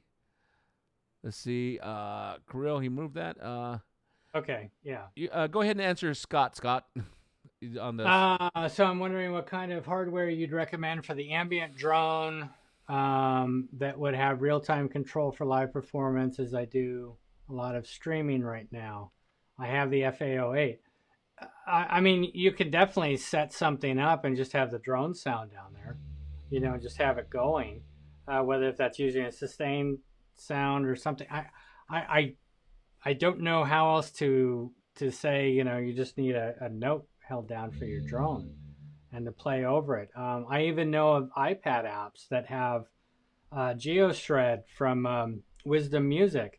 He's got a patch in there that's drone, and it just comes up with a drone note of your choice. It's always playing, and then whatever you play on the surface will work with that drone note. So I guess you just have to kind of play with it a little bit, or set up a studio set that has the drone sustaining and have the other ones ignore it. I guess I don't know how else to explain. Yeah, and then Douglas says at me, he says, is there any local off function with the MC707 to decouple the pads from the synth engine to use it as a controller or other devices? I would say yeah. Usually Scott, that's probably in the menu system area, and I think probably in the MIDI. Yeah, area. Sometimes it's MIDI, sometimes it's under sound. Yeah. I don't know. I'd have to look at the manual to verify if it does have a local offer. It should, but I currently don't have a 707, so I haven't gone into that one at all. Just FYI. All right, so Lord Tunes. This was back to the Jupiter X that we were going through, how he runs it to create your own sounds. A lot of times when I'm creating sounds, whether if it's a Phantom or a Jupiter or anything like that, I may go ahead and find something that gets me close to what I'm looking for and then shape it. If not, and I've got a sound that it's like I definitely want to use a Jupiter bank, what I can do is if I hit the right button, so I got this sound. Actually, here, let me change scenes. Okay, there we go. Let's say I want to start a new sound, and I don't want this, but I do want it to be in the Jupiter bank. If I come over to the screen and I hit the right button, WRITE, hit right, you can see that there's a scene option to right, tone. But if you keep scrolling down, you can see it there. Tone initialize. If I click on that and then hit enter, complete, now my sound is completely initialized, and I can start from there and shape however I want. So bring cutoff down, bring attack up a little bit.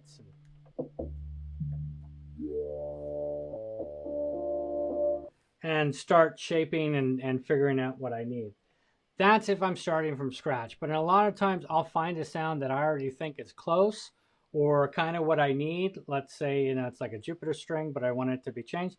I'll just change it right there. And if it's a major change to the tone, I will save it as a tone. If it's minor, please look at the video we talk about using saving tone offsets in a scene and using the offsets. So yeah, we just uploaded that video, so it's going to be the most recent one, so that's cool. All right, I love this. I love seeing you guys help each other on Facebook and here on YouTube. So I see ZT Audio and Lord's Tune and Marktronics, kind of a little bit of talking in there, kind of helping each other out. I love that. You guys can check that. That's cool. Let's see, Douglas's question. We already talked about that. Good. I'm glad. And Lord Tunes says, all right, feels like an analog synth. Awesome. You guys, awesome. Shout out to Marktronics. All right, cool. Yeah, absolutely. I'll buy you lunch next time I'm in LA. So, yeah. You guys, I'm just going literally down the chat, trying trying to. So it's we're Yeah. both trying to just kind of get in there. Got a little bit of a delay, so it's all good. Oh no, I'm disappointed. ZT Audio I'm wrong about Yellow Brick Road. Oh man, you were here, ZT Audio. Now you're a little bit less. It's Just like you were here. you Now were you're here. you were here. You were here. Scott is gonna give you a pass, but I'm like, you were here, and now you're like there. Anyway, no, I'm just joking. So, all right, see, awesome. We are streaming also on our forum okay. Great. I see Nico. What's up, Nico? Man, I love it. You guys are helping. Ben Correll, what's up? That's cool. And let's see. Man, I love this. I'm catching up. You guys helping each other is really awesome. I can't even tell you. Sometimes I've told Scott this. I wish we could do this, and now with this whole social distancing and this unfortunate virus and pandemic, it's like there's sometimes when I go on the road, and I tell Scott this, I just want to put like a thing out there that goes to all of the synth guys in the local community and say, hey, let's meet here and just do like a live kind of like a synth talk or synth hang and just break bread and just kind of have a good time and nerd out. Maybe we can do that sometime in the future.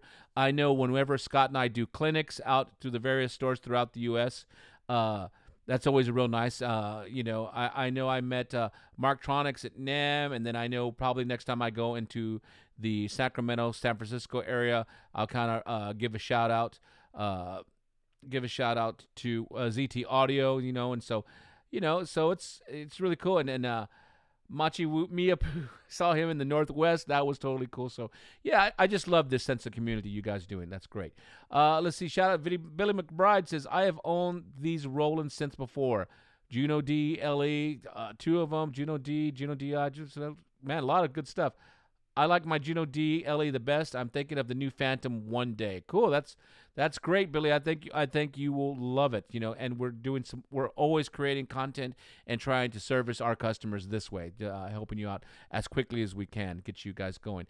Christian Thompson says, any chance that the MX1 could be used as a sub mixer for the Phantom using the external device USB ports? I don't know. No, I mean, I can link multiple MX1s together. So basically, to create more and have only one control them. So it's something that would be possible.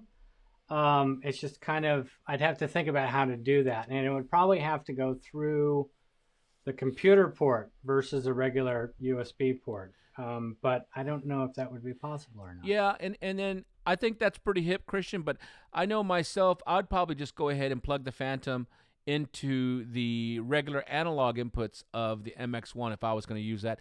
To me, the simpler I can make my setup, the better it will be for me, especially if you're playing live, because that's when stuff is going to go down. And so the simpler I can do it, so I don't have to try and diagnose something and figure out something that, why is it not working here at the gig? I can counter you there with that one, because it's like the MX1, it's got the error links. If the Phantom is error compatible. Yeah. So one USB cable or two audio cables, either way is going to work. Yeah. So just try it. Whatever works, like we said, Scott, whatever works best for you, boom, that's cool. Do it. Don't question it. Do it. Okay. Lord Tunes, he says, Jupiter. Well, stop jumping. Hold on. Wait. Just jumped. Okay. Jupiter 50 is underrated. Don't like it, but it's light. That's when Roland went downhill. Laugh aloud. But now they are back. Oh, don't say downhill. We're always striving to do stuff, and you have products that hit and some that don't, and some that are sleeping beauties, like the V-Synth GT, in my opinion, was a sleeping beauty, as well as the Jupiter 80, and so that's cool. So, yeah, we're always trying to work on stuff. Let's see here. Okay, I'm just trying to catch up. Enzo, Phantom plus Jupiter equals 0 latency. Any questions? Cool. I'd probably agree with that. That's pretty cool. Let's see here. See you guys talking. Okay, Walter Galindo is okay. Oh, that's Marktronics, man. You're definitely gonna have to buy you dinner. He's Do you know the current rating on the most common USB 2.0 outputs? And Marktronics already nailed it. Good job. 5 volt, 1 amp. Nerd. Okay, let me see here. Ronnie Esteban, he says, Ronnie Esteban, he said, pre-MIDI correct. What was that connection called? And DCB. Yep, Marktronic already nailed it. DCB. And there is, what is it? Hey Scott, I'm gonna throw this shade out there. So there was talk that that Mr. Kakahashi and Mr. Moog and Mr. Smith kind of came up with MIDI together, but I'm like, I think it was more Mr. Kakahashi myself. So well, yeah. I mean, you can go back and forth. The yeah, we can go back and forth. Yeah, is Kakahashi and Dave Smith. Yeah. So they were both going in the same round. The question is, who was more advanced at that time? I don't know. Yeah. We'll go over that when we all get together for some beers and barbecue and just kind of talk some trash, have some fun, and then be nerds about that. Let's see. I'm almost to the bottom. That's cool. Let's see. Yeah, I think that Scott knows the Juno 6 and the 60 had it DCB. Yeah, those are pre-MIDI. Super 8. Yeah, and I think what was the first Roland synth to have MIDI? I think it was the JX3P, if I'm correct. I think it was the JX3P was the first one with MIDI. 6. Jupiter 6. Was it? Yeah, because when they did it at NAMM, they used was it a T8? Sequential T8 and a Jupiter 6 was what they used to do MIDI for the first time. Cool. Let's see. Oh, here's cool. Oh, this is a good question. Since Scott has it in front of him, it says, Billy McBride says, can all 5 channels on the Jupiter X use drum kits? I'm going to say yes. What do you say, Scott? No, I think only because I don't think there's any drums. Well, maybe in the XV model. That's possible. Yeah. But I think everything's been reserved for the 5, the slot 5. Let me see. Let's do part 1, model bank, XV, back into it, and let's see what we can find in here. I don't think there's any drum kits, but the XV would be the first thing I'd go after because there's 1,000 in here. Just under the XV. Hold down shift, Scott, so you can jump faster. Well, I don't want to jump because I don't want to jump over something. But okay, I'm sorry. I'll go through this. But that was a great suggestion, and I really, really appreciate you. Aw. Hearts. Yeah, it's all sounds. There's no drum kits. So drum kits are reserved specifically for part 5. Great question. I would have guessed red. I guess yes. Wrong. So that's cool. But, some guys can look at that as like that's a weakness. But then I always remind people, depending on what synth we're talking about, what is the Jupiter X's main job? Is it to be a rhythm machine or is it to be a straight up synthesizer? So I'm not surprised. That's cool. Check out if you want, Billy. Check out the what is it, Scott? The MC707 would be a good one, or actually the TR8S would probably be better. If you wanted to do that kind of stuff. Yeah, if you want to dedicate, either one would work. I mean, the MC707. What's good about that one is that you've got several drums, and you've also got Zen-Core engine, and you can do clips and all this other stuff. So you can do some really cool things. The TR8S, there are sounds in it and things, but it's more drum machine, and it's more designed to be played with in a way. I mean, each pattern can have up to 8 variations, so those can bounce around, and you can link patterns together to create something. I don't know. Check them both out and see if one makes more sense to you. Yeah, it's probably the best thing I can leave that with. Yeah, go to roland.com, and it'll find you wherever you are in the world and put you in there, and just go through both of those and look at the specs page and just kind of be honest with yourself, like, okay, what is it do I want it to do? And that way you can get the best product over here. Machi Wumiapu says the MSQ 700, this is pretty cool, Scott, has DCB, DIN sync, and MIDI. Yep. That's pretty pimping. You guys don't know what DenSync was. A lot of times the early MIDI stuff was just sending out, DenSync was just sending out a pulse.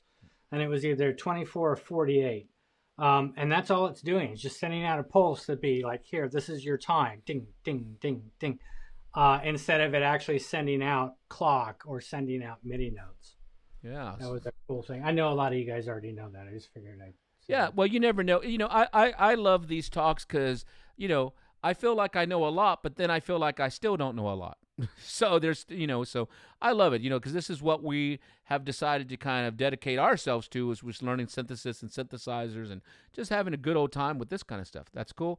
I see Mark Tronick shared a video. Don't make me find what that video is. No, I tried to load it up, but it wouldn't load it up for me. But I see you guys. That's good.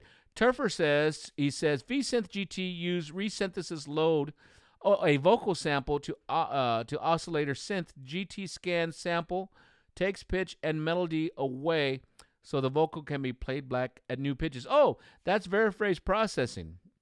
If that's what he's thinking, right, Scott? V-Synth use resynthesis load a vocal sample to oscillator synth. GT scans sample takes pitch and melody away so the vocal can be played back at new pitches. Yeah, that was the not vocal designer. That was the veriphrase processing, where you could go ahead and you could have a sample, and I think it was the VP9000 we first did that, and it made its way into the V-Synth, and you could actually go ahead and take a sample and re-trigger it at any tempo or any pitch, and then even re-trigger the sample at a new pitch, even as the sample's playing, so it didn't start over. So that was pretty cool. That's pretty cool. Yep. And Enzo says, did we ever cover the number 10 variation play setting? Oh, in the Phantom? No, I don't. Oh, we did cover that. I can cover that real quick for you, Enzo, since you're here. Let's see here. Move, Scott. Okay, let's see. Look, Scott's like, rude. All right, let's go ahead and cover that for you here. So I'm going to go ahead and we will cover that. So I'm going to go, and I'll just choose from the first bank. I'll choose one of the songs here, and let me turn on my split screen. Okay, what Enzo is talking about, everybody, is inside the Phantom. If we go into pad mode, we have a variation play here. So let me take a peek at, okay, perfect.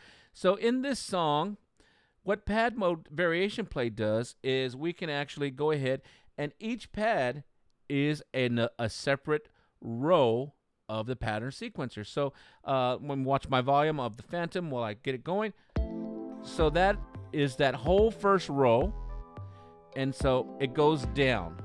You see, so A through D is 1, 5, 9, and 13, and then E through H is 4, 8, 12, and 16. So check it out. I can jump around. Easily variation play. So I have it here. Jump right around. If I want to, I can go back and maybe jump some more. 1, 2, 3, 4. Real quick. So that's basically variation playing here. And the other mode that we use is called pattern play, which we can actually go ahead and trigger particular patterns. And so it's only triggering patterns of 4x4. And if we wanted to change what a pattern it is, we can hold down Shift, hit pad mode, and now we can adjust where it's going to trigger. So I can say, I want you to trigger this pad area select. So now I can have this play, and I can go ahead and trigger individual patterns within the sequencer. So triggering those.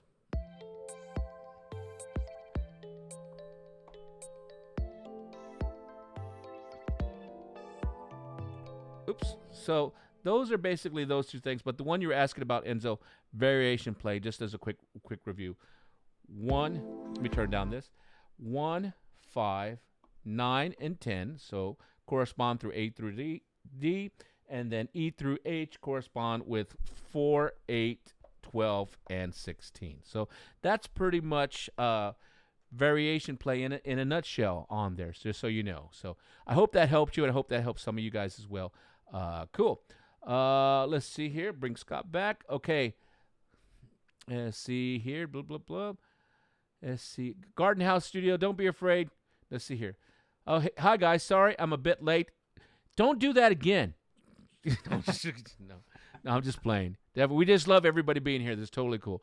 He says, sorry I'm a bit late. I was very busy with my Jupiter X. That's no excuse. That's no excuse. So awesome. Absolutely awesome. Awesome. Let's see. Douglas Carmichael, he said, I remember a story that Jimmy Smith, and for those of you who don't know, Jimmy Smith was I guess one of the most badass, one of the most killer jazz B3 organ players. He says, play the organ solo in Michael Jackson's Bad. Little did he know that the Hammond had a MIDI mod and was playing the slow rotor preset on a D50. Oh, that's got kind of cool neat trivia, yeah, because it definitely, if you look up the Michael Jackson Bad song and you hear that, it definitely doesn't sound like a true Hammond. It definitely sounds like a synthesized organ. So that's cool. I'll have to look that up. That's actually a nice bit of trivia. That's cool. All right, let's see. Wolfcry said he just noticed there are also axial content available. Okay, that's cool. Yeah, Axial, for those of you that are just joining us, axial.roland.com. You can go ahead and go there, and I'll put the link in the chat. It'll be at the bottom here. So www.axial.roland.com. Go to this link, and you can get even more sounds for your various Roland synthesizers. Cool? Robin Spears, he says, Jupiter 80 is still one of my top 5 synths ever, and it actually is one of mine as well. I also bought mine. Yeah, I love it so much. And I don't play it as much because I'm jumping around, but every time I play it, I'm reminded how much I love it. Absolutely. Yep, I'm glad to see Dave Smith in the game with today's sequential. Nothing but love for Dave and respect for Dave, so that's cool. Yeah, Robin Spears, barbecue, beer party at Ed's, I say. Well, Robin, you kind of know what part of the world I live in, so if you get down here, we'll definitely do that. Let's see here. XP50 player loves Jupiter 6. Robin Spears, Jupiter 6. I think they're talking about the whole MIDI thing. Kirill, also the same thing. Okay, cool. Here we go. Tomas said, is there a micro edit function? That's how it's called on a Phantom X to see edit recorded MIDI data. And I guess that would be the piano roll section in the Phantom. I guess that's what he's talking on there. Garden House Studio said, yes, drums only on 5. That's cool. Yeah, let me show you that real quick. Tomas inside the Phantom, and I'll move Scott out of the way real quick. Here we go, and we'll go back to the Phantom in here. So if I go inside here, let's go ahead. I'll just use that same song that was up here. Okay, great. And I'll go ahead and just choose a pattern. I don't want you to play here, pattern. All right. And I can go into my edit right here, and that's where I can already kind of start to see what stuff is. So let me go ahead and let me go ahead and choose a drum because I know there'll be data there. So that's cool. So I'll press edit right here. And let me make sure. Hold on one second. Okay, cool. I'm just making sure I'm in the right one. There we go. I was in the wrong thing. Okay, good. So now when I press edit, and I use my cursors to determine where I'm editing. You see the cursor, the red, hopefully. See something moving. And I'll just go ahead and choose a drum, which happens to be, did not plan this, the drum sound, Scott, happens to be a CR78. What? Okay, cool. Yeah, so that's cool. Let's press edit on here. And yeah, you can actually see, let me make this a little bit better for you. You can actually see all of the different data in here that we can actually go in here and we can start adjusting different things in here and adding whatever data. So yeah, you can actually go inside the Phantom and you can go ahead and bring, see what's going on. All right, cool. Let's go ahead and move on. Let's see here. Blah, blah. Let's see. Ken Flux Pierce, what's up, dude? Flux with it. Flux with it? What you fluxing with? No, wait. Flux with it. Okay. I'm going to get in trouble. Came here for the news on the JDXA update. I guess. Oh, stop it. So actually, well, here's what we're talking about. Yes, I think you missed it because you were late. No, I'm just playing. So I think what we're going to start doing with this channel, we're going to open up this channel to not only Phantom and Jupiter X and Jupiter XM. We're going to open up to pretty much all Roland synths, which is kind of crazy for us. And one of those is going to be the Jupiter XA. So look for content on the Jupiter XA on this channel. And then currently I'm filming content for the Phantom, but I'm contemplating about doing some new content for the Jupiter XA because it was one that I missed in the grand scheme of things. So we might add some more content soon to there. If not on Roland Product Support channel on YouTube, we're definitely going to put some here on this channel. So we'll just have like a real nice talk about it. And get it going. And for those of you who don't know, the Jupiter XA, actually you can go ahead and have analog and digital waveforms simultaneously. What, Scott? What? JDXA, not the Jupiter XA. JDXA. What did I say? I kept saying Jupiter XA. Yeah, Jupiter XA. No. You see, all of these, you guys think this is easy, but you're like, yeah. Is that point where your blood sugar starts dropping and yeah. Yeah, especially tough in the morning, like before coffee, and you're like, hold on. What keyboards are we talking about? Hold on. What synth? So it's, yeah. I said Jupiter XA on the JD XA. Because what? Somebody's going to be like, aha, there's a new Jupiter XA coming. There's a new Jupiter. No, there's not. No, there's not. Stop it. Stop it. So, look. Yeah, yep. Okay, let me see here. Stop it. Christian Thompson, he says, could the rhythm player on the Phantom be released from channel 10? Choosing the rhythm channel to channel 8 would fit on the main screen. And the answer is absolutely yes. Scott, go ahead. You seem like you wanted to take this one. No, I was just going to say, it doesn't matter what zone the drums are in.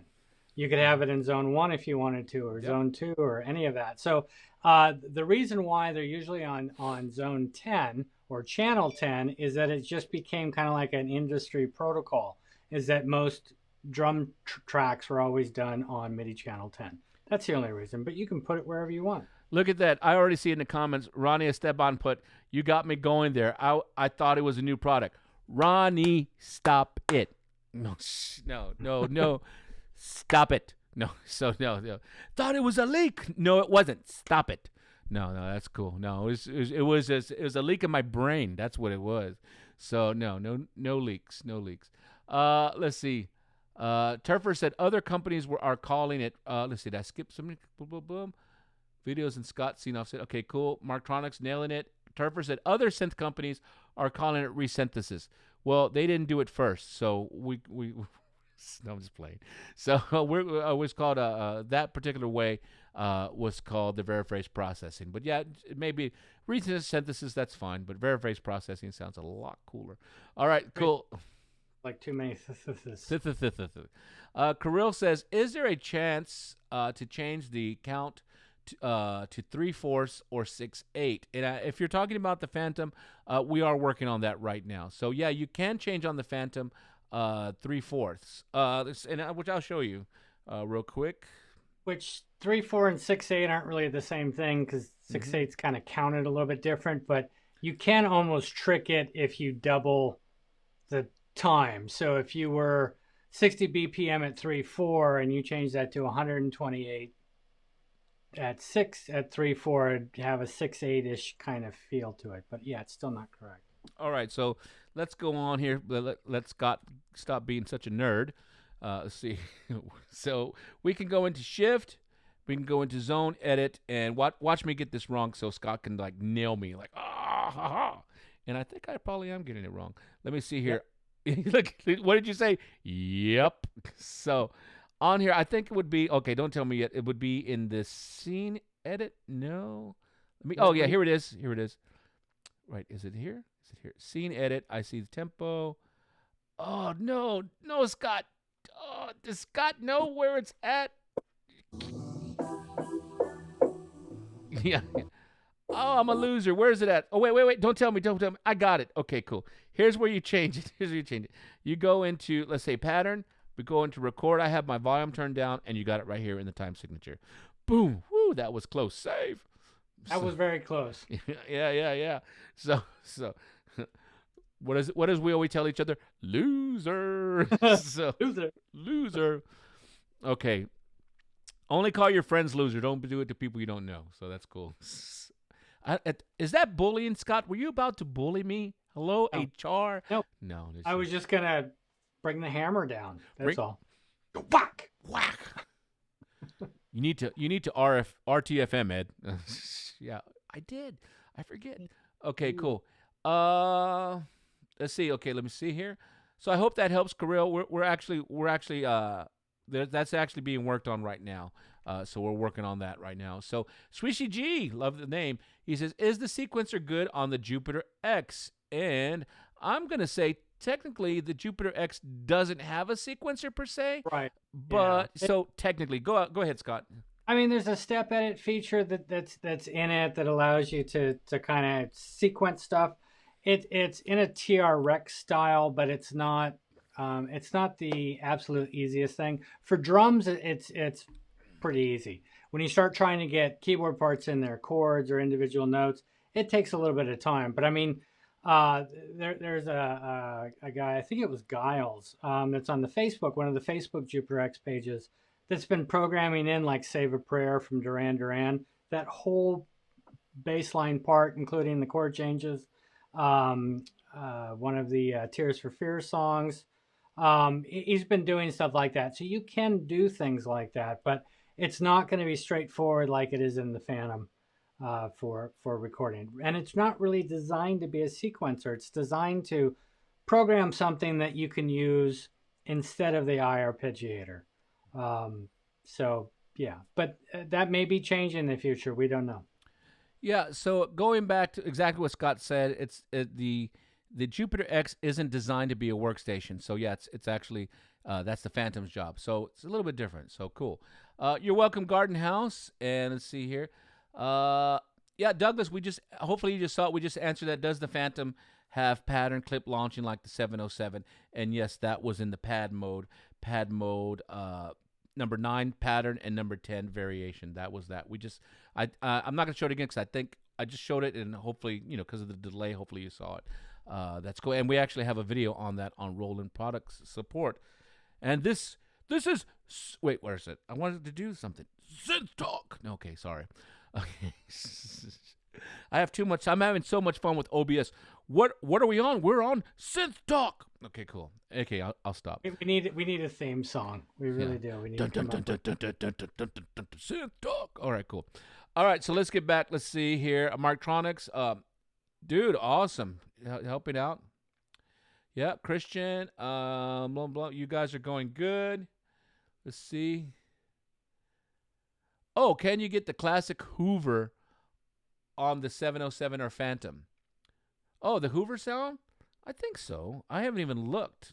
Do you know offhand, Scott? It may be in there, but I mean, when you're talking the 707, that would be under Zen-Core. Let's take a look. Got that. I mean, you could do a search real quick and Phantom and see if it shows up. Exactly. So let's do a quick search and see if it shows up. So for those of you who don't know, if you're just anywhere you're at inside the Phantom, you're just like, oh, la, la. If I hit the single tone, it temporarily clears out a scene, which is what I'm doing, just so I can look. And I'm going to go into anything, right? And I'm going to use the search button, but I'm not sure where the Hoover would be, where that one, So I'm going to go ahead and do the drop down and go to the bottom in all category and hit OK. And I'm going to press down on the encoder knob, and I'm going to type in Hoover. And it's H-O-O. Oh, 2 hits. Let's see. Is one Hoover. Hoover lead is right there. It says. Turn up my fan. Zen-Core, right?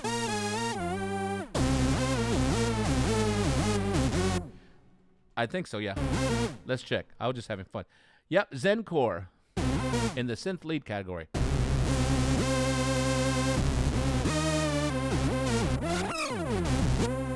So would show up in the MC707. Yep, it should show up in the MC707. Absolutely. Good question. Yeah, it's using the search function of the Phantom. So that's pretty neat. Here on oh, I forgot the button. Synth Talk. Okay, cool. All right, cool. Let's see here. I think Let's see. Thought it was a leak. Okay, it was seen. Blah, blah.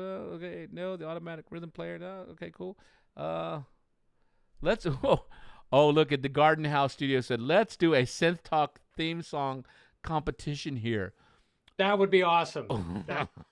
It'd probably be what, 10 seconds, 10 to 30 seconds tops. Well, I think you're right. 10 to 15 would probably be. Yeah. But what would we give as a prize? I don't know. Oh no. Which private lessons? I don't know. Because like, I don't know. Because 10 to 15 seconds.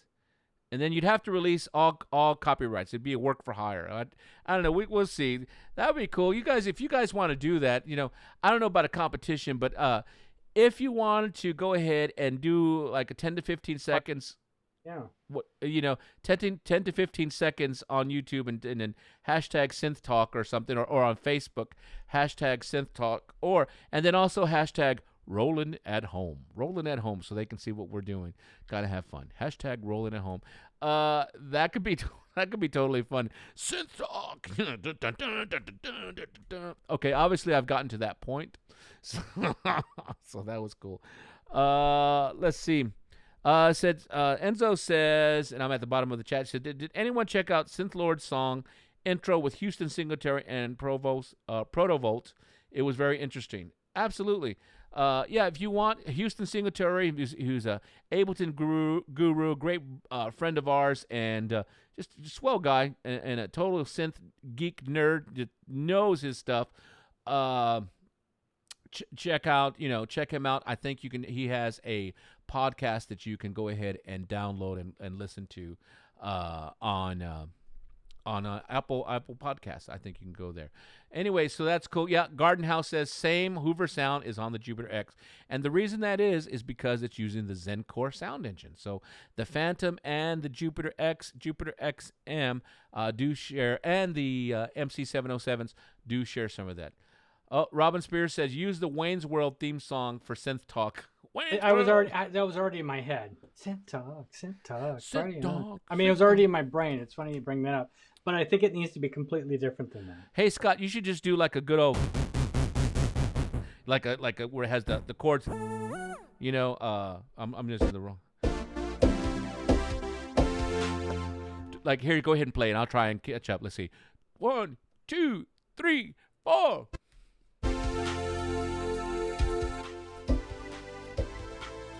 Welcome to Synth Talk.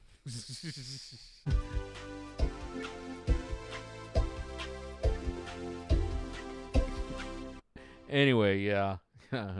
My wife is probably thinking like, man, you need to take your medicine,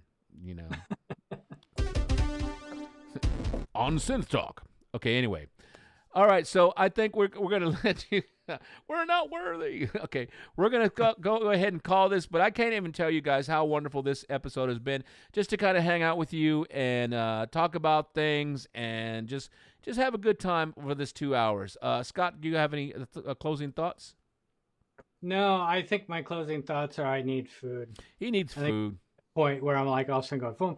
And I've had a lot of people trying to get a hold of me, so I got to call people back. Okay, they can wait.